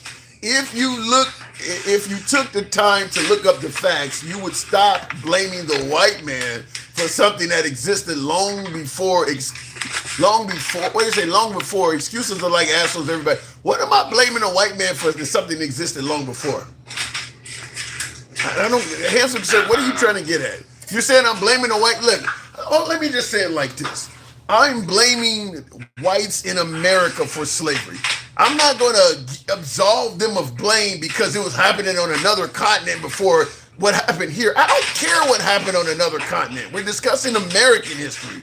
I don't know why when we talk about everybody else's culture and everybody else's history, and we don't deflect to other nations to make a point. For some reason, when African American history come up, we start bringing up shit that happened in other countries. Do we talk about terrorism in Egypt on 9/11? No. We don't want the World Trade Center, that's not the first place terrorism happened. It happened in Libya. No, you don't do that. You focus on what the discussion is. I don't know why when it comes to African American history, you got to go to other continents to make a point. I mean, because part of the argument is that these people had better lives in Africa. That is part of your argument, right? Like you were doing better in Africa. No, my argument is what happened here was terrible. Slaves and treated No, worse. my argument is what happened here is terrible. That's the only argument I'm trying to make. I don't give a shit about what happened in Africa. What they did here is terrible.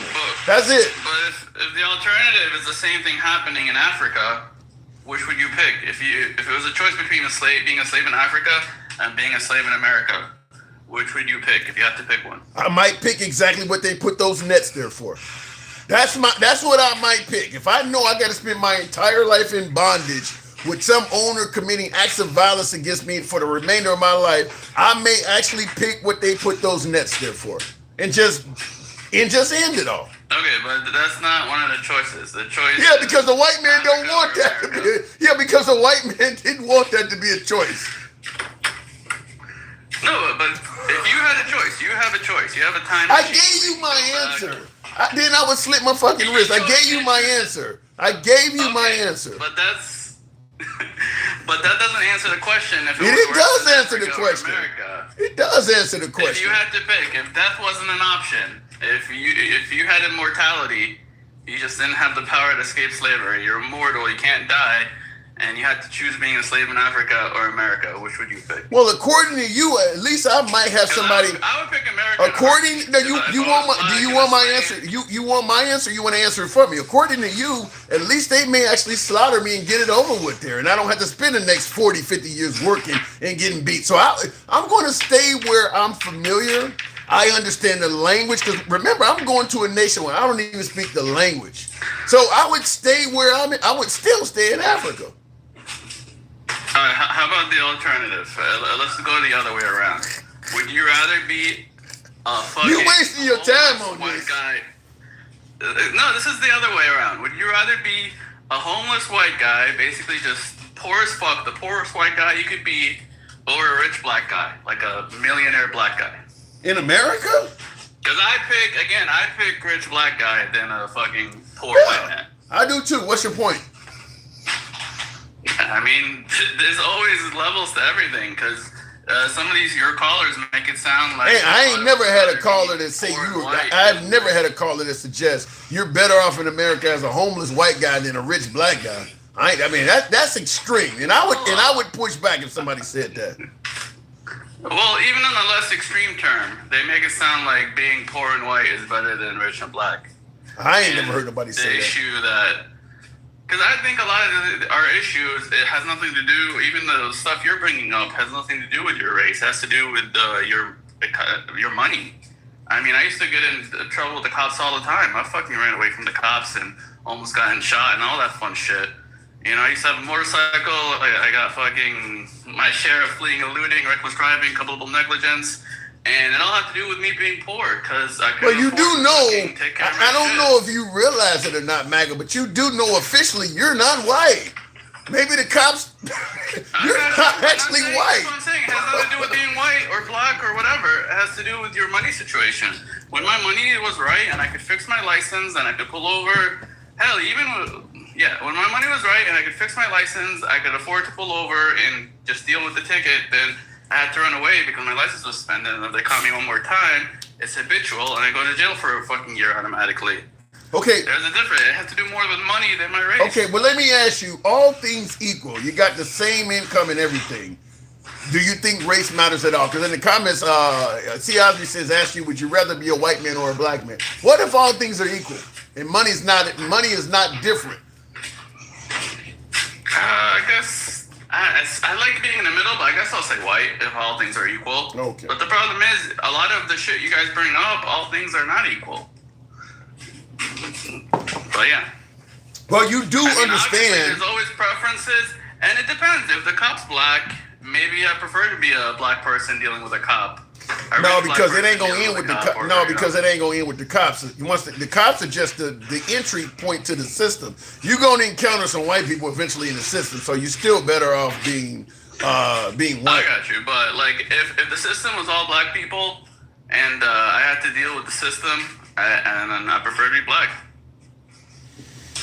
I think in a situation, sometimes it's more just what you know than anything. Yeah, but I will say this: when you say money is a factor, which I agree with, you do have to take in consideration the way this country has designed itself. It has things designed to keep African Americans having less money. So even though money makes a big difference in how you're treated in the courts, the way our system has been set up, it's been set up so that African Americans have less money.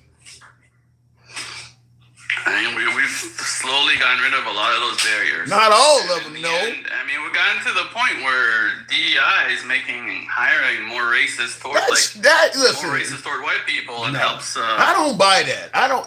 I'll tell you. Let me tell you this. Why I say I don't buy the whole MAGA DEI argument. If or Charlie Kirk said when he sees a black pilot or whatever, if DEI was giving jobs in positions to all these people that are not qualified and didn't earn it, show me the fuck ups. Like Charlie Kirk, show me all of the black pilots that crashed or did something wrong. If they don't have the qualifications and they only got it because of their skin color, show me all the black train engineers that are crashing trains and shit. Most of that shit is crashing from white people. Most of the plane crashes in American history have been white people. So show me if they really white people. If the majority was black, it would be all black people. I want to see the evidence. Of the country, I want to see the evidence. I want to see the evidence that they are DEI and does not have the qualifications. I'm not seeing that. Well, we haven't had DEI in a massive level yet, but it just.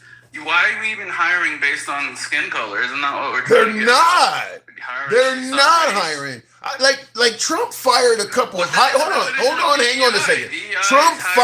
Trump fired a bunch of high-ranking military officials suggesting that they were DEI. No evidence presented whatsoever to suggest that person was not qualified. Again, I corrected you on this. It wasn't that they were DEI. But that's what he said. DEI. Doesn't matter. He said it. He said it they was. They were pro DEI. They wanted that ain't what. That is not what they said. You guys. That is not what they said. No, I don't think he ever said they were DEI. Yeah, he did. Yeah, he did. Just misread the article. But they were pro DEI that wanted to use DEI to hire people and promote people. No, that's why he got rid of them. Yeah. So they didn't fire any top-ranking military officials saying that they themselves got the position from DEI. Not one. Yeah, because there's no checklist on the fucking thing that's like, oh, this is a DEI hire. Yeah. You know, it was usually those things. It was just done. It wasn't actually like, hey, we're hiring this guy because DEI. They were firing. I mean, I've heard of them firing people in law enforcement, civil services. I mean, even Elon Musk, some of the people they fired, they claim were DEI. I haven't seen them show evidence of one single person they fired that said this person did not actually have the level of education or expertise that was needed for that job. Not one. They're yelling DEI all over the fucking place, but they're not producing anybody that has a job that's not qualified. I think they're yelling DEI, but I've never seen any actual DEI fires either. Like, who did they fire? Have they actually showed you anybody? Have they showed you anybody that's got a job due to DEI? I mean, that's not something you mark down. It's usually it's a program that the people in charge are running and just doing it. It's not like I said, it's not a check mark. It's not something that they file in their paperwork. It's like, oh, we hired this guy. We gave him extra points because he was LGBTQ or black or whatever. I don't think that it goes that far. We stopped it before it got that far. You didn't stop shit. You didn't stop shit. If you can't show me anybody, bullshit. If you can't show me a single person that's gotten a job that didn't deserve it because of their skin color, then you're just making this shit up to get rid of people of color. That's what it really is about. Is we don't like the fact that hold on, let me finish the statement. We don't like the fact that women, LGBTQ, and people of color are rising to high-level positions. So we're going to make up a bullshit excuse to suggest they don't deserve it without proving any of that is valid. See, you're fucking... Where's the evidence? What we said. Where's the evidence? Where's the evidence? We just don't want to hide. Where's the evidence? You have no evidence. You're just... I do. I got evidence of people getting... I got evidence of people getting fired without any... I got evidence of them yelling DEI without showing any proof that anybody is DEI. They were yelling DEI, but didn't say they fired this guy because DEI. We're trying to eliminate DEI before it even fucks up anything. How can you eliminate something? You eliminate. How can you eliminate? Wait. How can you eliminate something you haven't even proved exists? Because the people hiring says we're using it, but they haven't really marked the people as we hired them. Like basically, they were pro DEI. They wanted DEI. It's like you saying, I like DEI, but you haven't really got a chance to hire anybody yet. So why are you even complaining then? How many people DEI have you had? You got a top brass in the military, and you're going to get rid of this highly experienced person because you're claiming he wants to put people in that are DEI. You're not going to you don't have a single person that he appointed that you can prove. You're firing him because I think in his head that is dumb. So in other words, but he hasn't done it. He's telling us he wants to do it. What do you want? Do I not believe his own words that he's telling us he wants to do a DEI hiring? Where's the evidence of that? Like, I don't believe you. Prove it first. Where's the evidence of some general that told them I want to hire people based on skin color? Where's the evidence of even that? Well, they were pro DEI people. That's why. Where's the evidence? Where is the evidence that they're doing this? Said it. The people said that it they was ain't the people said nothing like that. Were pro DEI. You ain't seen none. You don't have any evidence of somebody on record saying that. Say, I got fired for being black. Instead of, why didn't they fucking oppose the argument then? Why didn't they come out and Here's what I don't understand. Here's what I don't understand. How many of them have come out and were like, I don't believe in DEI. They just fired me because I was black. Here's what I do not understand. Has any one of them said that? I think everything about this is fabricated to get rid of people of color, women, and LGBTQ people. All of this shit is fabricated. If you had this many, you would have proof. Saying, I reject DEI. You would have if this was actually happening. If it was actually happening, you should be able to show me all sorts of people in the military that's got promoted to positions that didn't deserve it. Other than it's in his head, he wants to hire people like that. I never once said they didn't deserve it. I just said we shouldn't use it ain't happening to hire people. Period. It ain't happening. I don't care what their nationality. I don't even think it's used for black people. I think it's used more for LGBTQ. They hire more of them than anything. I think for them. You would have me more. If it wasn't for LGBTQ, they would still call it affirmative action. You would have me more on your side if they were producing a bunch of unqualified people. The fact that they ain't producing nobody in a high level position or any position for that matter that is unqualified speaks volumes. People may when they were doing all the racist hiring and they hired all those white people, they're like, show me that these white people are not qualified. You said they DEI. Probably said the same dumb shit when they were being racist. Okay, well, before DEI, it ain't happening. The fact that you don't, it ain't happening. White people. The best you got. I asked you to give me your answer. The best you got is they're firing people because it's in their head and they want to do it. You don't have any evidence that it ever happened. They're firing high-level people because they're saying, "Well, he wants to do this." If you have a job to do and you're telling me you don't want to do the job the way I want, why would I keep you? Do I wait for you to do the job your way, or do I just fire you? I don't believe the people told him that.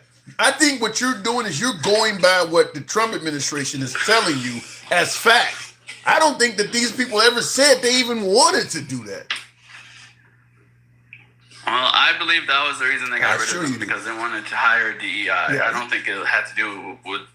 I don't think they were DEI hires. Here's what I really don't understand. Here's what I really hold on. Here's what I really don't understand. We're bitching about DEI, but ignoring the fact that Trump is hiring solely based on loyalty. All of these motherfuckers are actually unqualified.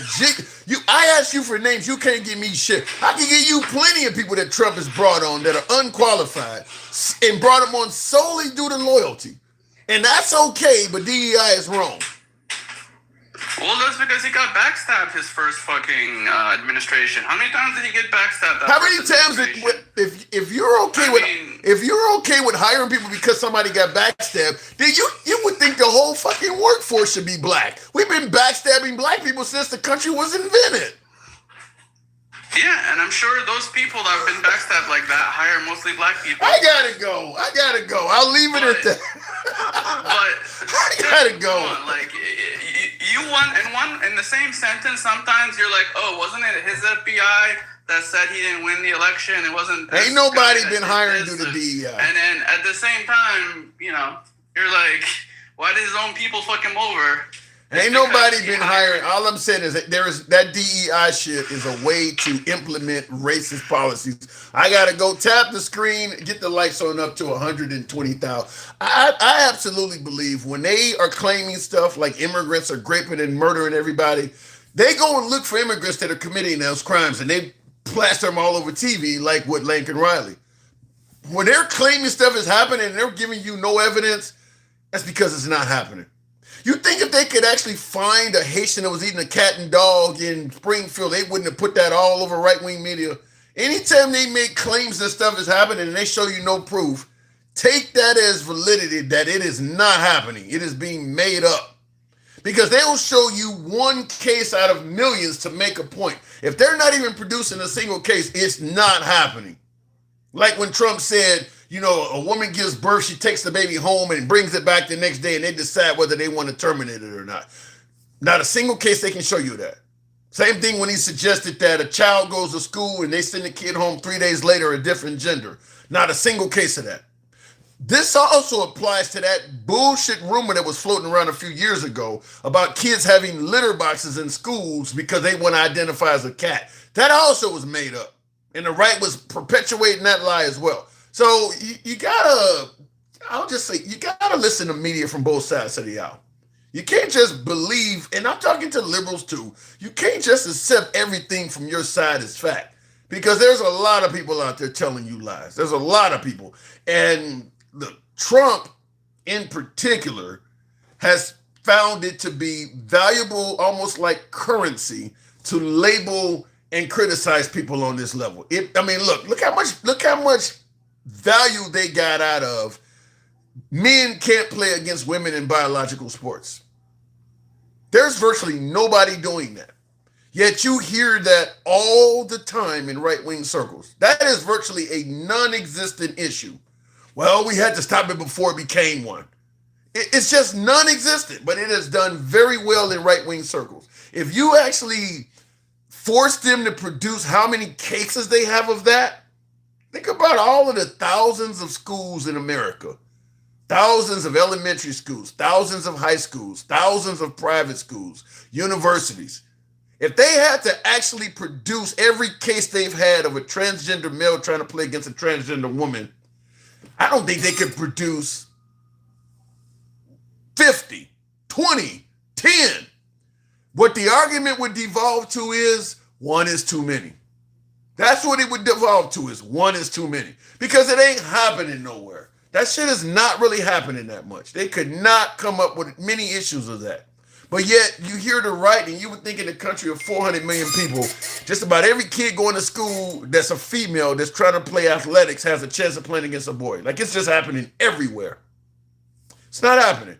And if it was, you would know because they would be telling you about these kids. Here is a big-ass 6-foot third grader that went and broke all the girls' records. They would be letting you know who these people are. You would know it. You would hear parents and everything on TV talking about that if it was really happening. When they're not presenting cases, there's a reason behind it. In the comments, there you go. We finally agree DEI is wrong, says the handsome conservative. I agree that hiring people solely based on skin color, gender, or whatever the case may be is wrong. I just don't believe it's happening to the level of what Trump is saying. And what I really don't like is the fact that throughout most of America's history, DEI was as prevalent as apple pie. It was as American as apple pie. We hired everybody based on them being white. 40 some odd presidents, only one of them is not white. You think that was all by coincidence? You go to any city in America and look at all of the mayors that town has had since that town was founded. They're mostly all white dudes. You think that was by coincidence? All of that shit's DEI. You're against hiring people based on skin color. Yeah, because now it's working for minorities. Now we don't like it.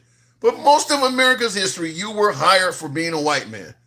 You knew for damn sure it didn't matter how much the qualifications or the resume that woman, that Hispanic or that black person had, if you were white and you were in the same line for that job, you had to one up on them. You knew that. You knew that. Many cases, they couldn't even apply for various jobs. We don't even hire your type for this. Yeah, you did all that in the Army and the military. Yeah, we understand that, like the fucking Tuskegee Airmen. Yeah, you flew planes. You were distinguished veterans in the fucking Air Corps, whatever they called it at the time. But when it came to getting out and trying to get a civilian job, flying aircraft, even a novice white male pilot was going to beat them. You knew it already. DEI has always been around. I don't know why all of a sudden now, well, it's because it's benefiting people that are non-white males. But when it was benefiting white males, it was fine. Some of this shit, you just got to look at it. In the comments, Goddess says, Gangsta Grandma will be proud of me. Really? Tap the screen, get us on up to 120,000. You guys are crazy. The volleyball girl that got paralyzed by the mentally ill boy on the other team, look it up, says CRXR. This is what I'm talking about, though. I doubt if there's, what you're talking about is going to fall under the category of one is too many. This ain't happening. That shit, what you're talking about, that ain't happening. Look, think about how many football players get concussions in grade school and high school playing football. That's common. The stuff you're talking about, that virtually happens nowhere. Where you're saying that a volleyball girl played against a biological male and she got paralyzed during an injury or something like that. That's some shit where we're taking one incident and trying to make it sound like it's happening all over the country. That's not happening. That's a one-off incident, if it is true even. I've never heard of that. But even if it's true, out of the tens of thousands, if not millions of students, nobody's dealing with that. And I seen in the comments, We the Rebel said, you were talking about the guy who, Pobo. I saw this. I meant to read it, We the Rebel. I apologize for being so late. But you said, I'll kick it with this dude. Even if he is a hoodlum, you know why? Self-accountability. Godspeed. He was talking about Pobo, the one that was suggesting that prisons are not that bad. Tap the screen. Help your boy out with the hat, mustache, TikTok cap goals. Certainly the TikTok cap. We'll go back to the box. We'll make it happen with the one and only Doomsday. Good evening, Doomsday. Talk to me. You know, you say these things, and my daughter played against a team with a male volleyball player. I mean, you know, transgender. Was that transgender? Yeah. Okay. Keep going. And so, just because something happens rarely does not mean that it's right. So I wish you would have that. I wish you guys would have that same energy when the cops are kicking our ass. When you say 99% of them are good and they just want to go home to their families. There's a lot of bad cops. You don't want to hear that with the cops, but you want to talk about a transgender person. Stop doing stuff to get pulled over, Tim. Stop being victim. I mean, just, good God. Keep going. I mean, I don't know what you're doing to get your ass whooped by the cops all the time, but knock it off. You do know there's a whole lot of people that get mistreated by police, that the police have, like George Floyd, for instance, even though George Floyd was Here's what I love. Here's what I do know. 90% of the people protesting those things are white. They are the ones standing next to you protesting in your behalf. I don't know and about you ignore it. I think 90% is because you're a victim. I think 90% is a severe markup. It ain't 90%. That's a severe markup. It is, though. It ain't no 90%. It is. And you ignore it and you downplay it. So why they take your side, I don't know.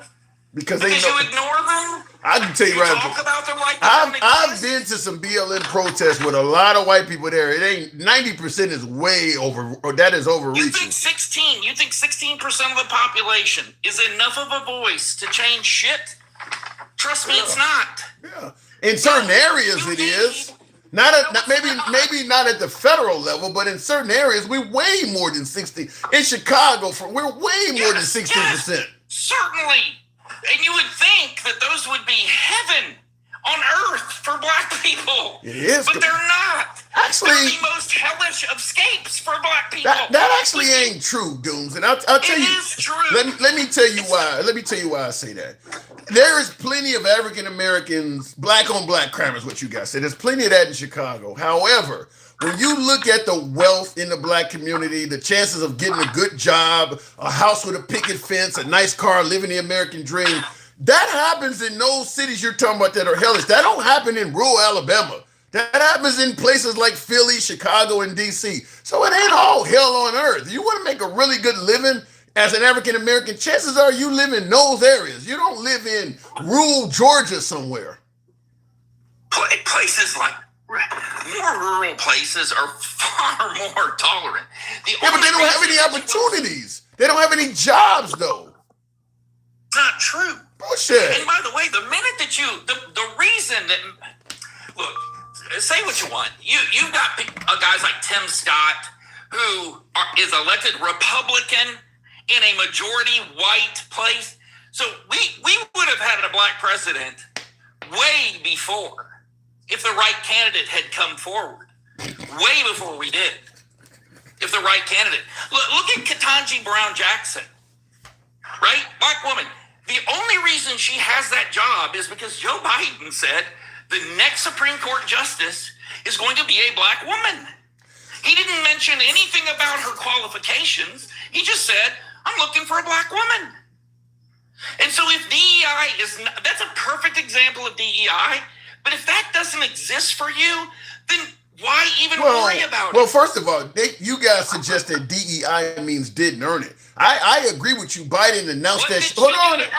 Well, she has a law background. The same thing all of the justices have. She has a law background. She is humiliated. Every single decision. She humiliates. But that's your right-wing opinion. I expect you. You probably think Sotomayor and all of them are like that. Even on the people that are on the same side as her. Bullshit. But, I mean, look, whatever. If you want to ignore the people that you need in order to get any kind of, I mean, again, I remind you. Who am I ignoring? Who am I ignoring? Look, Tim, black people are 16% of the population of this country. I've heard that already. You're not politically relevant. That ain't true. Okay? That's not true. It is true. There is a such thing as, hold on. That's why they have the Electoral College. By the Electoral College standards, not the popular vote, but by the Electoral College standards, we are relevant. No. Yes. You used to be relevant. No, you were replaced. How did we lose our relevance? How do we get replaced? Talk to me. The minute that they started allowing they started catering to all of the illegal immigrants in this country. What you tell me, go ahead and tell me right now while we're all listening how your life is better. You are bitching, and your life should be way better after 60 years of voting Democrats. I'm not even 60 years old. Well, actually, you're wrong about that. You are wrong about that.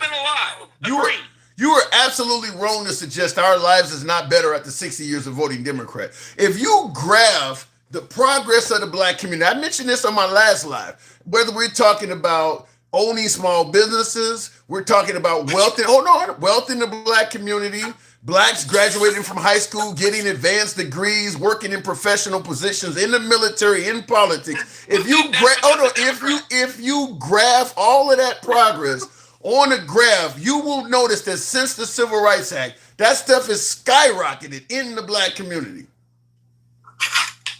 You think that has something to do with, and by the way, I would love for you to graph the wealth of a Republican black person in this country and a Democrat. Okay. Why don't you look at that? Find out what the generational wealth of a black Republican, the education of a black Republican is. Mm-hmm. That would be interesting. But this idea that it's taken you 60 years and you are still crying every single day? Well, first of all, when you look at the average black Republican friend, the numbers are significantly smaller. That's the first thing, and they're older. Which is a good thing. Which adds to what I'm saying to you. I don't see even that. At a small, you talk about a minority, right? You had just admitted Black Republicans are a micro minority in the Republican Party and are still whooping that ass. I don't see how they're whooping that ass. Are you serious? Well, let's just take a look. It would be interesting to see what the difference between a black Republican and a black Democrat would be. I'd be very interested to find that out. Well, I can tell you one of the things. I use this example all the time, that if you put 10, 20, 50,000 African Americans in a Coliseum and tell them, I need you guys to hash out the 5 most pressing issues you believe this country should address. The 5 issues they come up with, whatever they are, and you could be in Wyoming doing this, or Dallas, or Chicago, wherever. The 5 issues they come up with, Black Republicans are usually on the other side of those issues. Black Republicans do not typically feel the same concerning issues that the average Black American, like for instance, Tim Scott probably don't even believe police mistreat African Americans at all. He don't. I mean, he would be the same guy arguing that all that stuff he did hundreds of years ago. I think he doesn't focus on that. No, he don't believe it exists. He don't believe it exists. I don't believe that that's true. I don't believe that's true. I do. I believe that Tim Scott knows what to focus on. He focuses on keeping himself out of those situations and his kids out of those situations. He knows that by acquiescing to that individual at the moment and giving him no reason to act like an absolute jackass is probably going to render a better outcome for you than by you showing your ass every time you're pulled over. Okay. And stopped. Okay, but Al Sharpton or Jesse Jackson, the late all of them folks, they don't commit crimes, but they still see what's going on. LeBron James is a billionaire. They don't commit crimes. They commit crimes against the black community. What is that? What do you mean? They are your biggest problem. Bullshit. How are they the biggest problem? Jesse Jackson and Al Sharpton, you don't think that they're a much larger problem than any? They do worse things to the black community than any white person's ever done. I don't think that. I'll tell you why I say that. I believe folks like you, your side of the aisle, you guys think all civil rights leaders are bad. I don't know a single civil rights leader that you. I don't know a single civil rights leader that you guys don't call a race baiter. Not one. You guys don't like any of them. Martin Luther King. Living in the last 70 plus years. Well, you didn't say living. And by the way, when he was alive, when he was alive, he was being called a race baiter too. Yeah. Right. You guys don't believe any African American fighting for civil rights is a valid person. You guys discount all of them. Not true. Give me one. Living, you can't name one that's living that I don't see the grift. That's true. Right. You see the grift. Every one of them. That should tell you something about the civil rights. No, that should tell me something. That should tell me something about. No, that should tell me something about you. That's what that should tell me something about. It can tell you that I'm not up for the bullshit. It tells me you're not up for the civil rights. No, I'm up for the civil rights. No, you're not. Side by side with no, you're not. It tells me you want civil superiority. No. And that's a problem. You want DEI. You want things you didn't earn. You want to be a victim. I'm not going to let that. Not going to happen. You don't get that. Right. You got to sit here and dig this trench the same I do. Right. You do that, you're equal to me. You don't, you are not. Okay, right. With your side saying that even Juneteenth shouldn't be a fucking holiday. Right. No one on my side said that. Bullshit. The goddamn president said it. No, he didn't. He did. You must be a goddamn ventriloquist. That may be your secondary job. No, I actually pay attention to what's going on. I don't just watch the right media. Right? The damn president said it. You pay attention to what's going on, okay? That's why you're a victim. I mean, anything that victimizes you, you are there for it. It's sick. I think that you want. First of all, I don't think you favor civil rights. That's where I think you see all the civil rights leaders. Not true. What right do you have? What right do you not have that you feel like you should have? Shit, the right to complain in your eyes is overdoing Well, it. you don't have the right to. You don't even believe if an African American even complains about something, the first thing you yell out is he's playing victim. Meanwhile, Trump is claiming victim on every damn thing, and you're okay with that. That dude plays victim every time he opens his mouth. Tim, would you agree that it depends on what you're complaining about? If you have a valid complaint, it's different than if your complaints are not valid complaints. Every complaint. Would you agree to that? Every complaint by African Americans is invalid to you. Every complaint by civil rights leaders is invalid to you. True. Give me one that's not by a modern civil rights leader. Give me one of their complaints that's not invalid in your opinion. One complaint from what do you? Give me one complaint from a modern day civil rights leader that's not invalid. As far as your civil rights go, if your civil rights are being violated, you have the same civil rights that I have. In other words, you don't have an answer. No, I don't have an answer because I don't think that your civil rights, when your civil rights are being violated, you have a complaint. But you have the same civil rights I have. Name one I have, you don't. Here is the message. Here is the message that Trump released on Juneteenth. Please answer that question real quick. I am dying to know what rights I have you do not have. Well, please. Maybe traveling can help you. Yo, you brought him up. Let him help you. Well, I'll tell you what rights you have that I don't. It's the statistical probability of bad outcomes, like in the justice system. Your chances of receiving a fine or receiving a probation is significantly higher than mine. Even the damn justice system officials admit that. So yeah, that's a right that you have that I don't. It depends on where you are in the country. There is nowhere in the country. In LA, there is your jury is predominantly looks like you're going to get a far better outcome. Okay. I direct your attention to. I don't believe there's anywhere in America where where you're at a worser odds dealing with the system as a white man. Before I go into, because Travelman doing, I want to read this to you before we continue on. This is Trump on Juneteenth last year. He tweeted this out. Too many non-working holidays in America. It is costing our country billions of dollars to keep all these businesses closed. The workers don't want it either. Soon we'll end up having a holiday for every once working day of the year. It must change if we're going to make America great again. He didn't say Happy Juneteenth. He posted that on Juneteenth. Yeah, did he mention Juneteenth in that posting? Or did Juneteenth remind him that there are far too many? He didn't identify what holidays. He did post it on Juneteenth because it reminded him that there's a lot of bullshit holidays out there. I happen to agree with that. Travelman, talk to me. How you doing, bro? I don't know, man. I don't even know what? I'm sick and tired of every time you have a black lawyer or anybody that's on the national scene, the first words out of their mouth is race hustler or any other derogatory term that they can come up with. And like they forever talk, they love to bring up Jesse Jackson, race hustler. They never talk about the fact that without Jesse Jackson, you would not have any black distributors of Coca-Cola or Pepsi.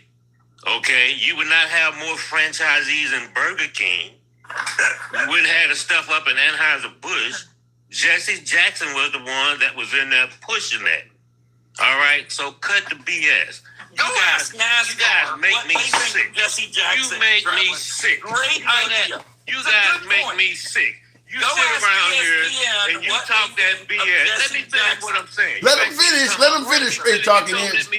You can rebut straight talking. Let him finish. You guys like to come up with all that BS and talk. What rights have you that I have that you don't have? You know that's a bunch of BS. No, I don't. There are hundreds of damn discrimination cases in the courts right now against J.P. Morgan, Goldman Sachs. It's all kind of cases and shit going on right now that people are filing. Hold on. That's a very good point. And those are all against private companies. And I hope you win every single one of those motherfucking cases. They're not just I am not talking about that, and you know it. So there's no discrimination case. Wait, hold on. There is no discrimination cases against the federal government, against the police department, against civil services and city jobs. There's none of that. It's only private entities, huh? No. But what I am saying to you is, if you prove your case of discrimination, I hope you win it, and I hope you become. Oh, now you're gonna change it around. And then let me tell you something else. Ronald Reagan said, "I am going to put a woman on the Supreme Court," and he put Sandra Day O'Connor up there. Does that make her DEI? Yes, it's exactly who that is. Good. I'm glad you admitted to it. And if you take a look at, I have been yelling and screaming about it for months and years. Ketanji Brown Jackson qualifications and where she served and what she has done, and put it up against any one of them clowns on the other side, and she would lose against that stack up. We've already done it. What do you think her problem is with it? You don't know her qualifications. I do. She has served at different levels within the judicial system. About this, Travis. The only thing where Amy Coney Barrett did was she was a professor and something else. She don't have nearly a breadth of experience that Ketanji Brown Jackson has. Who? Amy Coney Barrett. Yeah, if she was not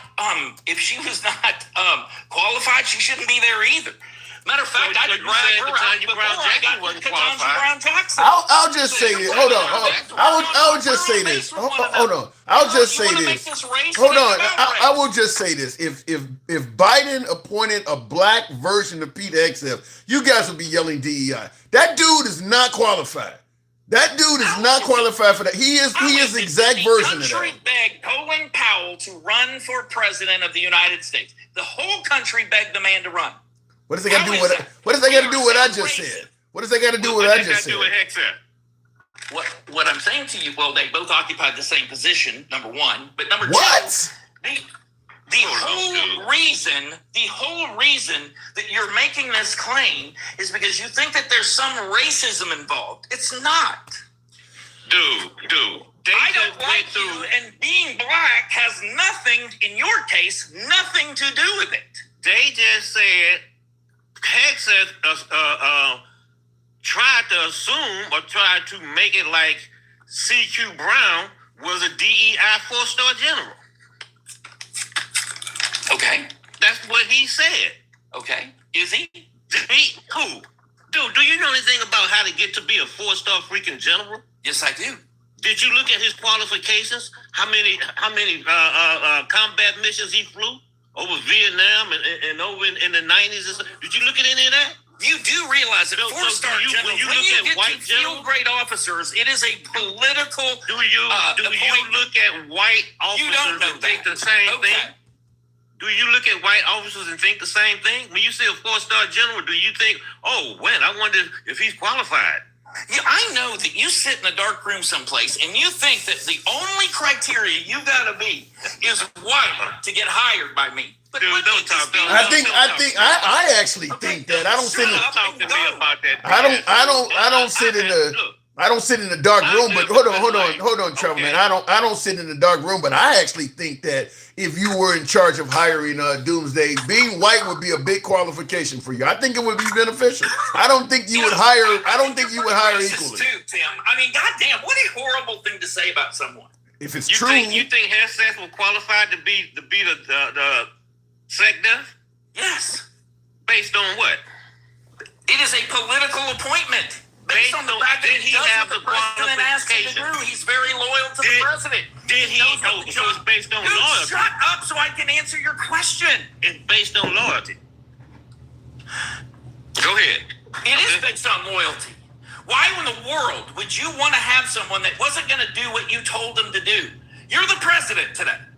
You're going to hire someone just because they check some boxes? You're going to hire somebody. So then why complain about Kamala? So then why complain about Ketanji Brown or Kamala Harris then? If all it takes is loyalty, then you should be applauding Biden trying to put Kamala Harris in there. Look how you sound, dude. That's how Trump became president. Look, wait a minute. Hold on a minute. Look how you sound. You just said you don't want a Secretary of Defense that's going to give you feedback and push it back if it's something you're trying to do that's not right. He's not giving you the right information. But you know what? That's why we're sitting in the situation that we're sitting in right now, in a war that we can't get out of, that got the Middle East fired up. That's exactly why, because of stupid shit like we that. We are 100% in charge. And I'm sorry that you don't recognize that. Get out of here. You know, very sour grapes. We are 100% in charge of whether the strait is open, it's closed, Why isn't it open? Have been from day one. Why isn't it open? That Iran somehow has it over on the United States? Dude, don't be so ignorant. Answer my question. Why isn't it open? It is open. It's wide open. You see? Do you ever check the traffic of the strait? Do you ever check the traffic for the Strait of Hormuz? 2 ships went through the Strait of Hormuz yesterday. Whose? 2. TWO. I love living in your fucking, delusion. It is. Thank you for the hat mustache. Somebody, help your boy out. This is entertaining. God damn it, I'm an ass. I'm a griff. Help your boy with the hat mustache. TikTok cap goes. You're crazy. Straight talk. The Strait of Hormuz. You making it sound like Iran has no power over the Strait of Hormuz, and that's just. That's what happens when you listen. That's what happens when you listen to Trump too much. As one viewer often says, that's head up Trump's ass syndrome. That make you say that. What power do you think Iran has over the Strait of Hormuz? Fear. What are they? Fear. They have fear. People know that if they go through that strait, they may be fired upon. We're not asking you to float through the Strait of Hormuz. You don't have the balls. They gave a gnat. Real men will go through the Strait of Hormuz. Real men you said real men with a ship full of flammable materials go, well, I'm a real man. I'm going to go on this flammable material. Real men. Hey, Tim, hold on a minute. Go ahead. He said real men. Hold on a minute. In recent days, transit counts on the 23rd of July was 1 tanker. And roughly 3 vessels per day between the 22nd and the 24th. Real men. I got that number from a couple of places. Yeah. Ain't nobody gonna go on a flammable tanker you're not gonna go on a flammable tanker full of crude oil where people are shooting at you because I'm a real man. I'm gonna do that. What is this? A fucking Red Bull commercial? That's crazy. Look, you're in a situation right now where someone else is in charge, and I understand that. We're not doing things your way. We're not listening to you and Trevor. We're not. You guys sit here and whine and cry all you want. We're not listening to you. Let me tell you something else, dude. Now you got the Houthis. They have also disabled 2 tankers over in the Red Sea. Real men. The only option they got is to go through the Suez Canal, which means they would have to take out we talked about this yesterday. I'm not gonna go into detail. You're a smart man. You know all of this shit already. He's a real man. He's on fire. He's a real man. If you think you're so smart, you'd be able to tell us what difference it makes for the United States that no one is going through the Strait of Hormuz. You tell us, how much oil do we get through the Strait of Hormuz? That's irrelevant, dude. Okay, it is irrelevant because you don't want to tell everybody. You know what we do get through the Strait of Hormuz? We get fertilizer, ingredients for fertilizer. That's why the price of fertilizer in the United States is jacked up. Now, where else do we get that fertilizer? We get fertilizer. Where else? Where else do we get it? Thank you, Jackson. And by the way, we the Rebel says to remind you, straight talk, that you're talking to a retired veteran. By the way, long term. I'm talking to 2 morons right now, so I don't know who the retired veterans are. But you just told me you're calling me a moron after just saying that a real man would go ahead and go through the strait on a whole ship full of flammable material when people are shooting at him because he's a real fucking man. That's moronic. That is moronic. I am a step down from gangster granny. I know that. I realize that. And then to top it off, we have the military bases that have been damaged. The 5th Fleet headquarters in Bahrain, it's going to cost at least $100 million, if not more, to get it back online. So come on, dude. Okay, well, hold on. We'll talk about damage. How much damage have we done to our enemy, Iran? 2 minutes. 2 minutes. I gotta move it on. About that? How are we going to get out? We're at war, Traveler. We're at war. How are we going to get out of this? Defeat the enemy. That ain't okay. Make them acquiesce. How do you? If Do you're you- retired from the military, You want them how do to you give win a up. war, sir? That ain't gonna happen. Straight talk. Do you Not with you. straight talk? Hold on. Straight talk. Straight talk. Do you favor putting boots on the ground to win this war? Well, I think you might have to. Yeah, we agree on that. We agree on that. And you know what that means? Casualties. That means Lots of real men dying. bag manufacturer because you're gonna need it. You two, Nancy's, need to stop it. You know what I'm saying? No one's asking you to pick up a rifle or rook. We got men to do that. I already okay? did that. So I you already two, did you that. grab your pacifiers and I your little already pickup did blankets. that. What you talking about? and I've knock already yourself done. out. And been through the Suez Canal. And been up in the Red Sea. Been there, done that. In the Indian Ocean. And been on Diego Garcia. Then been over in Riyadh. And even though you Arabia, retired from the Bahrain, military, you still you think name we're it, been there incapable of already. defeating So already Iran. that So bullshit. what does that tell you? You don't know what you're talking old about. And you're crusty and you're washed. You don't know what you're talking about. Yeah. You don't know. All right. You don't know, and you're not gonna When be I out went there to with war, boots on. we won. You're not That's what gonna I be know. dying. You're not gonna be getting unalive. So I don't want to hear it. And in order for us to go into I had there, my turn you gotta, too, Trevor. and you gotta We put didn't have boots a on. problem. You gotta We put got boots on we the got it ground. together and did our shit. And that's the That's what only we way did. they're gonna get out of there is boots on the ground, and they will be waiting. Yeah. Because it's a country of 90 million people, and What you will they think be we just waiting gonna for? run in there What will like they be nothing? waiting for, You Trevor? don't know Well, that. I can look. I'm not military at all, and I can answer that question straight talk. When you say what would they be waiting for, it ain't like we haven't announced we're coming. Like he's talking about taking Cargill, and that shit's probably You booby think they trapped. can do something about it? Yeah, You guys are friends? yeah. My guess is Cargill is already booby trapped. If you take an If you oil, think Iran has anything to offer the United States military, you two are delusional and really watch. Just find out what go happened. tell that to the 18 people that are dead already. Go tell that to the 18 people that are dead already. And if you think we just gonna march up in there and take over, then you have a bad case of head up Trump's ass syndrome, because anybody knows they have been waiting on this date Yeah. for 40 years. Yeah. Just like the Pentagon been war gaming We'll find Iran out. since 1979, and there's We'll a find reason out, we Trevor. never went in there. Look, I know that All we right. have men serving now. All right, folks, I do got to move it on for time. I got to move it We on have for men time. now. All right, Travelman. Get out of here. Yeah, I don't. All right, Travelman, thanks for coming up. Joe. All right, straight talk. I got to move it on for time. We obviously don't agree on shit, but go ahead. When will you get enough that you can take? We can have this conversation, just you and me. If you don't want to do it here, come see me again. I do come see you all the fucking time, don't I? No, you don't. No, yeah, it's been at least 2 months. It ain't been no 2 fucking And I months. don't invite anybody. I give you all the time you want. We'll make it happen. I got to move it on, but we'll make it happen. You know I come in your show. I don't been there for 2 hours at a time. Give it time. I'll be there. All right. Appreciate You're it. welcome back, dude. Yeah, all right, you too. Tap the screen. Look, we don't agree on anything, but I don't mind going to MAGA programs. He'll tell you, I've been in his program many a times. Looking in the comments, though, he said, I'm coming to visit you. Travelman said that. Moving on with the program. Listen, he said real men. I'm still laughing at that. Like, I'm on a fucking cargo vessel full of crude oil, and these motherfuckers are shooting drones and shit at me. And you want me to go ahead and make this journey through a passage that's only, 12 or 21 miles wide? So anything they fire can hit me.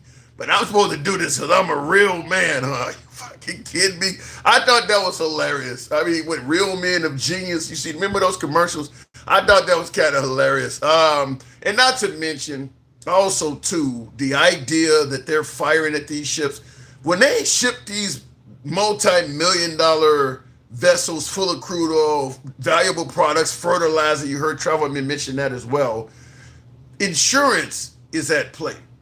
We want to make sure that our product gets from point A to point B. If our product doesn't make it, storm on the high seas, hijacking, fucking people firing shit at it, we're going to insure our cargo so that even if it doesn't make it, we don't take a loss. The insurance will have to pay out our claim. Well, if the insurance company knows that people are promising to shoot you along the way, one or two things are going to happen. Either they're going to say, fuck that, we are no longer covering your cargo. We're going to cancel your policy, or the price of it is going to skyrocket. So when he says, well, the Iranians have no control over the strait, That's how they do it. The idea that cargo ships may go and be set ablaze is going to make it super expensive to transition through the strait. No insurance company's going to fuck with that. They shooting motherfuckers. I'm not insuring that. They shooting y'all. Or it may take you several weeks to get back because you may be stuck while Trump and Rubio is trying to negotiate a passage for you. He makes it sound like that's not happening. And Denkow says he had a list of qualified candidates that were all black women. To me, I'll give Straight Talk credit for this in regards to the DEI. MAGA reacts 0, but I'll give Straight Talk credit for one thing. Biden should have never publicly stated he was going to replace positions with black people. Look, we know throughout American history they were hiring people solely because they were white men. Only difference is they didn't come out and say it. But we knew they were doing it. So Biden made a key error he was doing it for campaign currency. He was trying to get the black vote. So I get why he was doing it. But he is admitting that he is doing something that is, for the most part, racist. He should never have come out and said the next Supreme Court justice I put in is going to be a black woman. Because make no mistake about it, if Trump said the next justice I put in is going to be a white man, the African-American community would be rightfully yelling racism. Biden should not have said that. Just do it. Because that is what the white community has been doing for most of America's history. They ain't been saying we're going to replace the next mayor or the next doctor or the next school principal with a white guy. They just did it. And you knew already that, look, we just elected a mayor, and I don't know how long he's going to be mayor. I don't know who's going to replace him. But I already know it's going to be a white guy. That was the situation we had in America for most of its history. You didn't even need to know who the replacement was going to be. You knew automatically it was going to be a white dude. So we've been doing that. They just didn't yell it out like Biden did. So to me, that's the only error I see in that is Biden should not have said it. In the comments, ask if Lindsey Graham's sister is DEI. Yes, and they don't want to admit that. We the rabble, Uncle Alert. You crazy with that shit. But thank you, we the rabble. But yeah, Lindsey Graham's sister, we covered that, and Lindsey Graham's sister would be nepotism, DEI, unqualified, didn't earn it, all rolled up in one. And they're okay with that because Trump said put her in there. But no, they didn't. Remember when Kamala Harris got in there? Well, the people should have got a say so in it. You shouldn't just be able to give her a job without the people having a say so. That's how Lindsey Graham was replaced. The people didn't have a say so in that. Trump just said, I think the sister would be a good replacement, and they put her in there. She don't have the qualifications or anything. But now that it's happening on the right side of the aisle, it's suddenly okay, but it was totally wrong when it happened on the left side. All 4 black GOP House members will be out in November. True. And you may not see another one for quite a while. I believe that is true, and you probably won't see another one for quite a while. Trump said it is only 14 dead because 4 died. Yeah, that's crazy. He tried to play games with the death total. Tried to suggest, well, they died another way. Dude, your war has cost 18 lives. I mean, don't fucking piss off families in mourning by trying to play games to fit your narrative. Look, we've been at war for several months at this point. Although I believe the whole thing is a waste of time and should never have happened, 14 or 18 dead is still considerably small when you think about how many sorties and missions we performed. Why try to fuck with that and piss off Gold Star families? I just think that's an area he should leave alone. I mean, look, you lost 18 people. I mean, why play games with that? I don't know if it affects their pay or something like that, or whatever the case may be, which would be horrible too, but it should not even be fucked with. Just leave that alone. Because then it looks like you're playing games with the death totals. And I do believe he wants to make it look like we're dominating Iran and they're not doing any damage to America. I think they had to pull teeth to get them to admit how many people have been injured by the Iranians in that war. Trump wants to make it look like we are just kicking ass and taking names and Iran can't do nothing about it. I actually believe the Iranians are doing a lot more damage in retaliation than they're telling us. But we won't know that as long as Trump is in office. Now, going back to the box, though, tap the screen, get the likes. So we'll go to Unapologetic. Love the name, Unapologetic Black Man. Good evening. Welcome to the program. I believe it may be more. Yeah, I do too. I don't believe they're being honest about that. Unapologetic. Good evening. What's up, brother? How you feeling? Not much. You got a loud background. Yeah, I didn't think you was gonna let me up. Always let you up. We good. We good.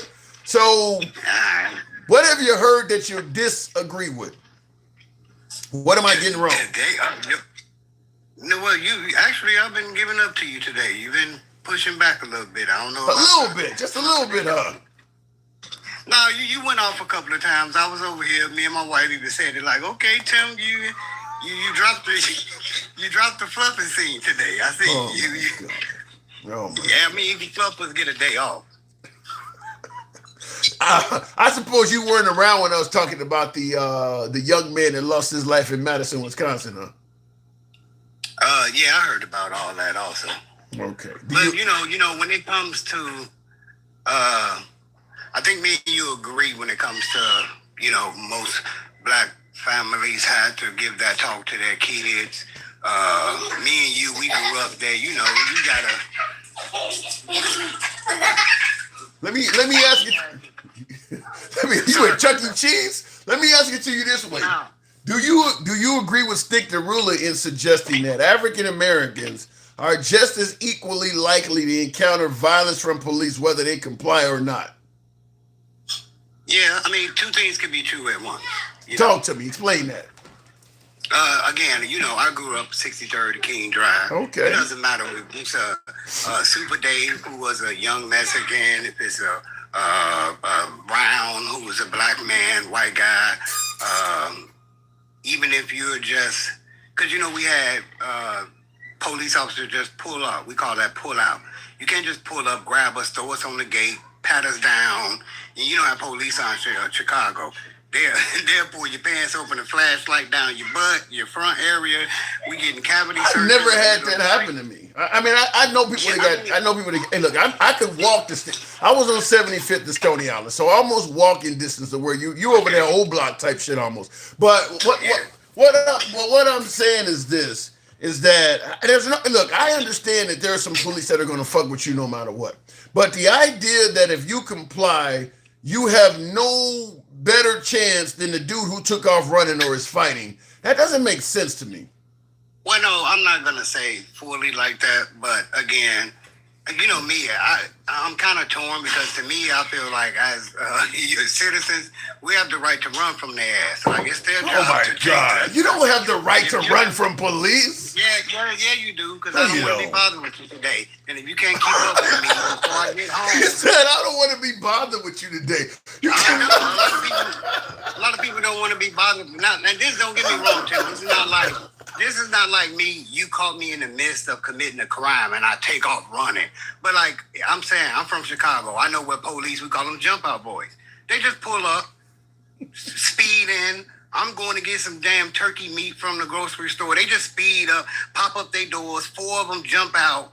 You know what I mean? And I'm scared. I don't like the first thing you think when a car, especially all the action movies and the bullshit that we pump in our brains, the media and movies. You're not thinking that it's the police. And most police don't get out and say, stop, Chicago police. That's not how they do it. It's not the movie people. Like these police officers get out, they got on regular clothes or hit the But corner. even when in Chicago, even when they're wearing regular clothing, you can still tell they're the dick boys. First of all, a lot of them are white in an all-black neighborhood, or they got on armor, so they're really bulky and shit. You know these ain't motherfuckers that hang around this area. Yeah, but Tim, when you in a 2-3 second, like sometimes these fools hit the corner and just grab you. You coming out the store, they just want to walk up and grab you. In 2-3 seconds, you're not looking around like, oh, he got on bodysuit. He wearing tight ass jeans and gym shoes. Why don't they just? So you just walk into the store doing nothing, and 3 or 4 cops just jump out of the car and grab you. Yeah, I mean in Chicago, yeah, like that's the jump out boys. They jump out on anybody that they feel suspicious. I don't care. You could just like me and you just jumped in your car. I'm like, hey, buddy, all right, you have a good day. I'll see you tomorrow. And I turn around, hit the corner, and they think I'm doing something. That's how they do it in Baltimore, Chicago, New York. I mean, I've been pulled over plenty of times for racial profiling stops. Walking down the street, you know, because I used to catch the bus when I was in college for a while and worked for United Parcel Service downtown Chicago.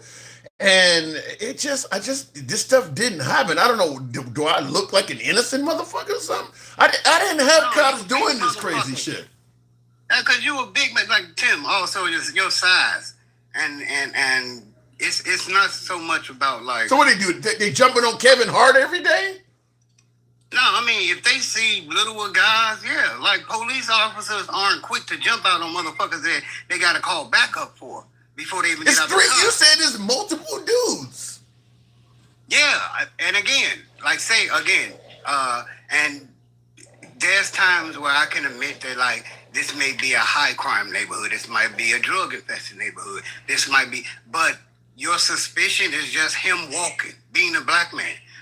If that I don't want to sound like if that black man complies or not, the police officers already have a certain type of attitude and/or they. There's got to be something more to it. I don't want to sound like the Blue Lives Matter, All Lives Matter people, but I need to see what you look like. What's making them jump out on you like that? You certainly ain't walking around looking like Farrakhan. Okay. Something's causing them to do that. It's just like this, right? I can be a officer, and I'm put into a high crime neighborhood. Okay. So anything that looks suspicious to me, I can jump out and do something about it, right? Even if it's biased. And then they put me, the same black man they put me in Country Club Hills, well, before Country Club Hills got diversity. Right. He put me in Country Club Hills, and I see the same amount of little white boys with skateboards, but they got meth and ice and all they little shit. And I don't even bother them because I'm thinking like, oh, they're just skateboarding. You know what I mean? It's a lot of this when the police jump out, it's just biases, Tim. Like I said, certain things they take from movies. They see hip hop clothes. Tim, you remember in Chicago, they tried to charge us for a mob action when it was 3 or 4 more of us just hanging around each other.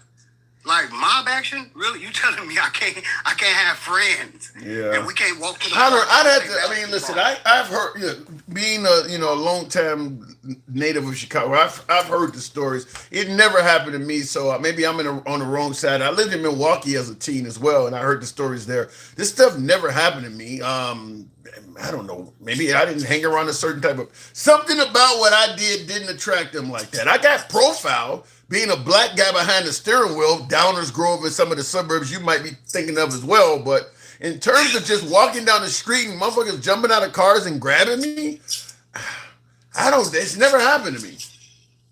Again, if you have places in Chicago where like if I say you haven't been to the Route, did you go to the Route?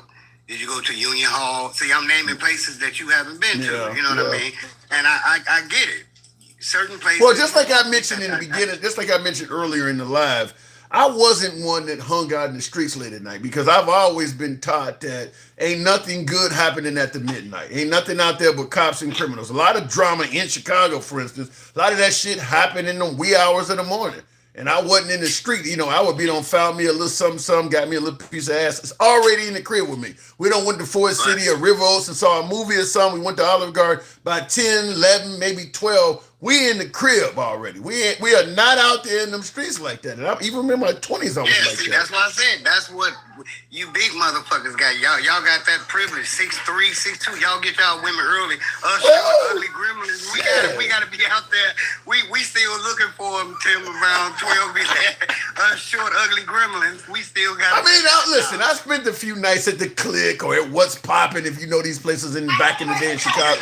I was out there a little bit, but for the most part, I had already grabbed what I needed to grab. We went on actual dates where we went to, I went to the movies or a comedy show or some shit, took them to eat, and then we went back to the crib and I just set that out. But, it wasn't about being out there at 2, 3 in the morning because that's when they fucking with you.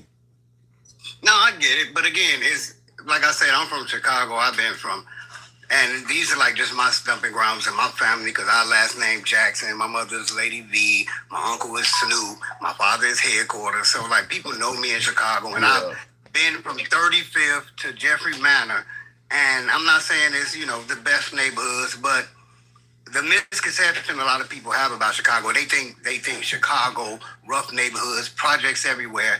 And I mean, you can be a witness to this, Tim. Tell them like Chicago is like literally 60% houses. Yeah. Well, they got rid of the Robert Tillers and all the projects in the early 2000s. Most of the projects in Chicago have been torn down. Because I grew up in the Robert Tillers over the summers all the time. I had family. My dad even lived there for a while. So I know what it's like to be in Ida B. Wells or the fucking Altgeld Gardens or fucking, I mean, I've been in, even Cabrini, I went in there sometimes, back when it was up. So I've been in all of them, but I don't know. I just never, I would go from point A to point B with a purpose. I didn't, I wasn't the kind of motherfucker who would just be standing out in front of a liquor store for 3-4 hours, just talking to the fellas. I didn't, because that's the kind of shit, either the cops fuck with you or your rivals catch you slipping. That's where that kind of stuff happened. Y'all just sitting in front of a convenience store talking for 3-4 hours. The cops either come up and fuck with you or somebody come up and spray the crowd. I wasn't in that type of environment. And that's what I mean. I get it. But I got the right to sit here with my drunk friends and talk to their ass for a while. You know what I mean? We have the right to, if it's 17 of us about to go play basketball, we have the right to walk all together. We shouldn't have to wait. All right, you guys wait 5 minutes, now you two walk. We shouldn't have to do things just because the police have those biases. And I mean, that's my point. Like, I agree a lot of times that if you walking back and forth up a block, then your ass looks suspicious. If you got a ski mask on and it's 95 degrees, then you look suspicious. Like, I'm gonna agree with things like that. And I'll give you another example too. I used to be a over-the-road driver up until the last few years, and I was doing it in a Sprinter van. I would carry 6 skids, just like a truck driver, but we did it in Sprinter vans all over the country. And one of the things I wanted to do to maintain somewhat a resemblance of being healthy is I would go for walks. So I would, if I'm parked at a Love's or a Pilot for the night, I would get out of the van and go for walks in all white neighborhoods. I've done it in everywhere from Mississippi to motherfucking Texas, all over the country. I would go. I ain't never had any problems, and I've been in plenty of neighborhoods that were 100% white. I never had any problems with it. I mean, again, people's demeanor, people's bop. Yeah. People's, like, if I'm a police officer and I see your big ass on a scooter with a helmet, I'm not worried about you. You know what I mean? But if I see a 17-year-old with 95 degrees with a shiesty mask on and he's cutting through the park, then you see what I mean? Yeah. And no, don't get me wrong. It's not like I'm trying to talk about you, but I'm just saying, like, you're right though. You are right because. Go ahead. No, people's perception, and then again, a lot of times with lady police officers. Most of the time, when you ask a guy when they get encounters, it's a lady officer calling for backup for men, and the men just come on. You know what I mean? And with you, most of the ladies probably want to get on the back of your little scooter. They like, he's so safe with his helmet on and shit. So it's just a different perception. Oh my it's just God! a way different perception. Well, I can tell you one thing: a lot of the dope boys and shit, they use these little e-vehicles to move product and shit. You're right; ain't none of them wearing helmets. You wear a helmet, that definitely puts you in a different category because ain't none of them wearing helmets. Yeah, that's all it is. And again, like your last guest, again, it's their perception. It's their. These are the white boys that seen New Jack City and Boys in the Hood, and now they think that every black neighborhood is like that. And we all know, when people say like, "Oh, Chicago," they most of the time they just directed them from 66 and King Drive to 6th Deal. They don't know shit of the rest about Chicago. They just know about that little open. Well, that's because listen, Chicago got all the attention as the worst city in the country. Because Obama won. Before Obama came along, it wasn't like that. Obama came along and the right, now, because everything about Chicago makes a good liberal target. For a while, they had tough gun laws. Obama's from that city. It's a liberal city. It's also a liberal state. It's just everything liberal. That's why they target New York and California the same way. They don't like liberals, so they find bad things about liberal areas. Meanwhile, Mississippi terrible literacy rate. People are starving and no health care and all kinds of shit. They totally ignore it. It's just they want to go after liberal locations. So Chicago makes a perfect area, just like now Minnesota, which is very liberal. They're going after Minnesota like that. It's racism, Tim, because when I was growing up, I remember Chicago and the stories that was told about Chicago had nothing to do with black people. It was the Italian restaurants that whole families were being found unalived in. It was our river. You know how many times they said it's probably canisters of Italian people made men. Chicago Mafia. They like you raised a good point, because every time you see a violent video or something of African Americans doing something, they say it's in their culture. You never heard them say, "You're right. The Italians came to this country violent than a motherfucker." You want to talk about a violent? You want to talk about a group of immigrants that really were raping people and murdering people? The fucking mob, way worse than anything the Hispanics done, and they never got called that. No, they were given the police stations and the fire departments. They was given jobs. When black men were getting locked up, what did they do to the mob men? They gave them the sanitation department. Yeah. These motherfuckers was robbing jewelry stores, and the police was paying off police officers. Remember people like Frank Lucas and Frank Nitti, for them to get out of jail, they got what year was that, Tim? Like the 80-something? Over 10,000 police officers in Chicago and New York were locked up and charged and convicted for bribes and all that shit. And then and then in one decade they flipped it to black crime. Yeah, they never said anything about the Italians when they were doing all that bad shit. I gotta move it on, but you're right. When black on black crime became prevalent, it made huge news. But yeah, when the Italians were doing it, it wasn't being mentioned at all. Good talk, though. Go ahead, last word. That's why when anybody say anything about black on black crime, just tell them about all the rivers and all the meatheads and gulags that's in barrels and swimming with the fishes, because we will never catch up to white crime. All of Vegas and all of the Italians were committing crimes all over the damn country. Thank you, appreciate it, unapologetic. And I see in the comments, MAGA reacts says because they stopped doing it, but they never got that type of stigmatism. They never were calling them or referring to them the same way they refer to African Americans, even when they were doing it. I mean, there's a very lengthy history. Black on black crime has not been around that long. I mean, you go back to the 60s and 70s, even Charlie Kirk was talking about how great the black families were. The Italians, that shit go all the way back to the Al Capone era. The mob really didn't stop acting the way they did until probably the 80s or so. So they done that shit for a very long time. And nobody looked around at the Italians and said, well, it's in their culture. Never said that. But the African American community, it didn't take but a decade or so. Well, it's in their culture to be bad. And I would also submit to you this, with all the colonization and the way Caucasians have treated people in this country and people abroad, they should get the culture argument, because it went on for hundreds of years. I mean, some of these arguments make no sense to me. That's all I'm gonna say. When we had colonization in this country and people were being mistreated by the fucking millions, not once did it's in their culture to do that to people. They're going around the world, they're taking over people's countries and they're raping the inhabitants and killing them and all. It's in their culture to do that. You never heard that. But a guy goes into a liquor store or runs into CVS and steals some shit. It's in their culture to be bad. I'm just saying, this is how you get racial shit. This is how it happens. Tap the screen and get us on up to 160,000. Tim, stay in 2026. Yes, you need me to stay in 2026, because if I branch out of it, you got to answer for all the other shit that you got away with. Yeah, that's why you want me to stay in 2026. Because when we can focus on these African Americans in 2026, if we go back and talk about these other eras, well, we were paying these people to be good guys and patriots. We don't want to talk about that. Let's stay in 2026. I get it. It makes sense. They aren't refusing because it looks good for the whites. The highest in the country. I don't know what you mean by that. Numbers don't lie, but can be manipulated. True. Where do you think statistics come from? Numbers. Yeah, you can manipulate statistics. I don't disagree with that. In the comments, who is in Italian jails? Who is in Chinese jails? Who is in Russian jails? Not black people. What is an Italian jail? You mean over in Italy? What is a Russian? What are you talking about? Well, first of all, they don't have a lot of black people in those countries. Certainly in China and Russia, there's not. I mean, there are some African Americans in Russia, or not African Americans. There's some Africans in Russia. I've seen videos of it, but it's not many.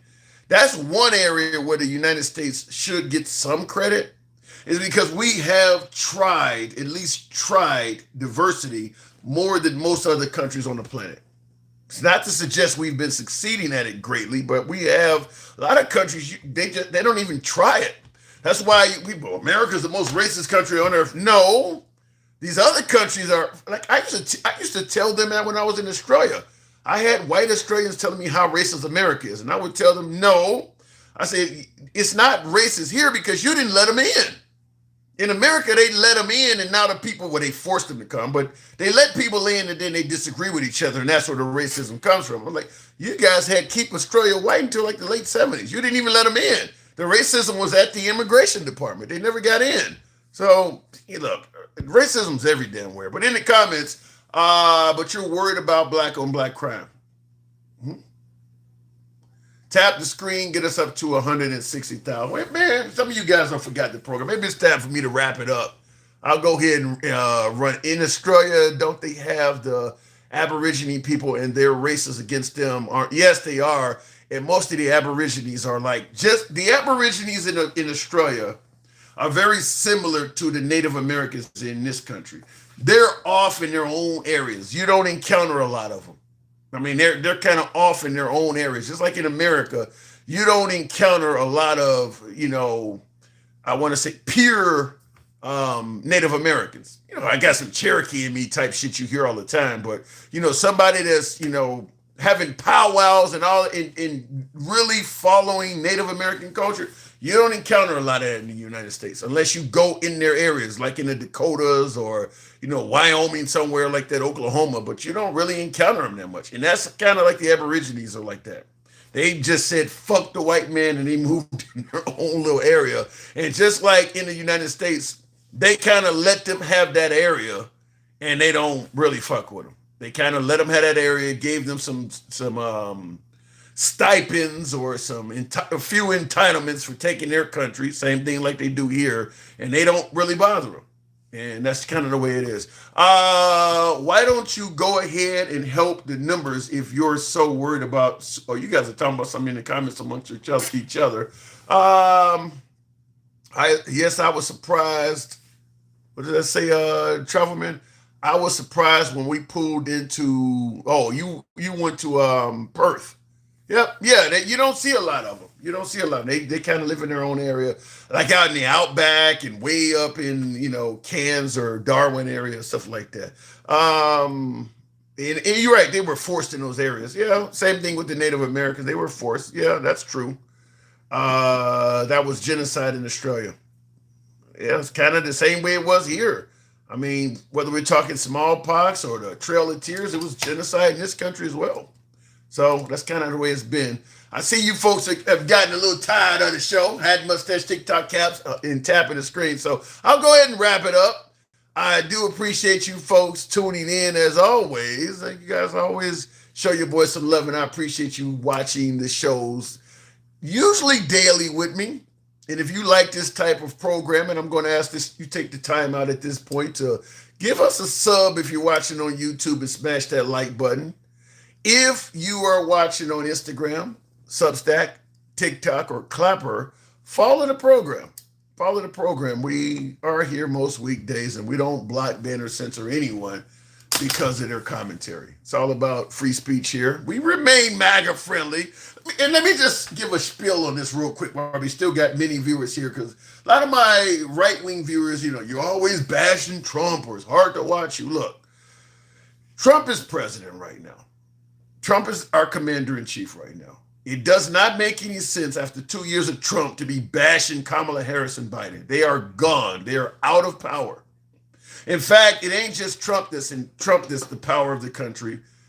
All of the mechanisms of power in this country right now are controlled by the conservative party, by the Republican Party. So it makes no sense to be having a program where you're equally talking about liberals fucking up when they don't have a lot of power right now.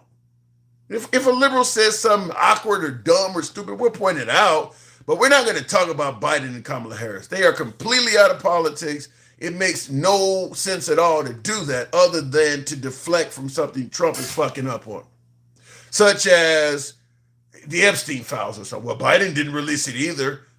We were told Biden was out of his mind, did not have his cognitive abilities in order, couldn't string together a sentence.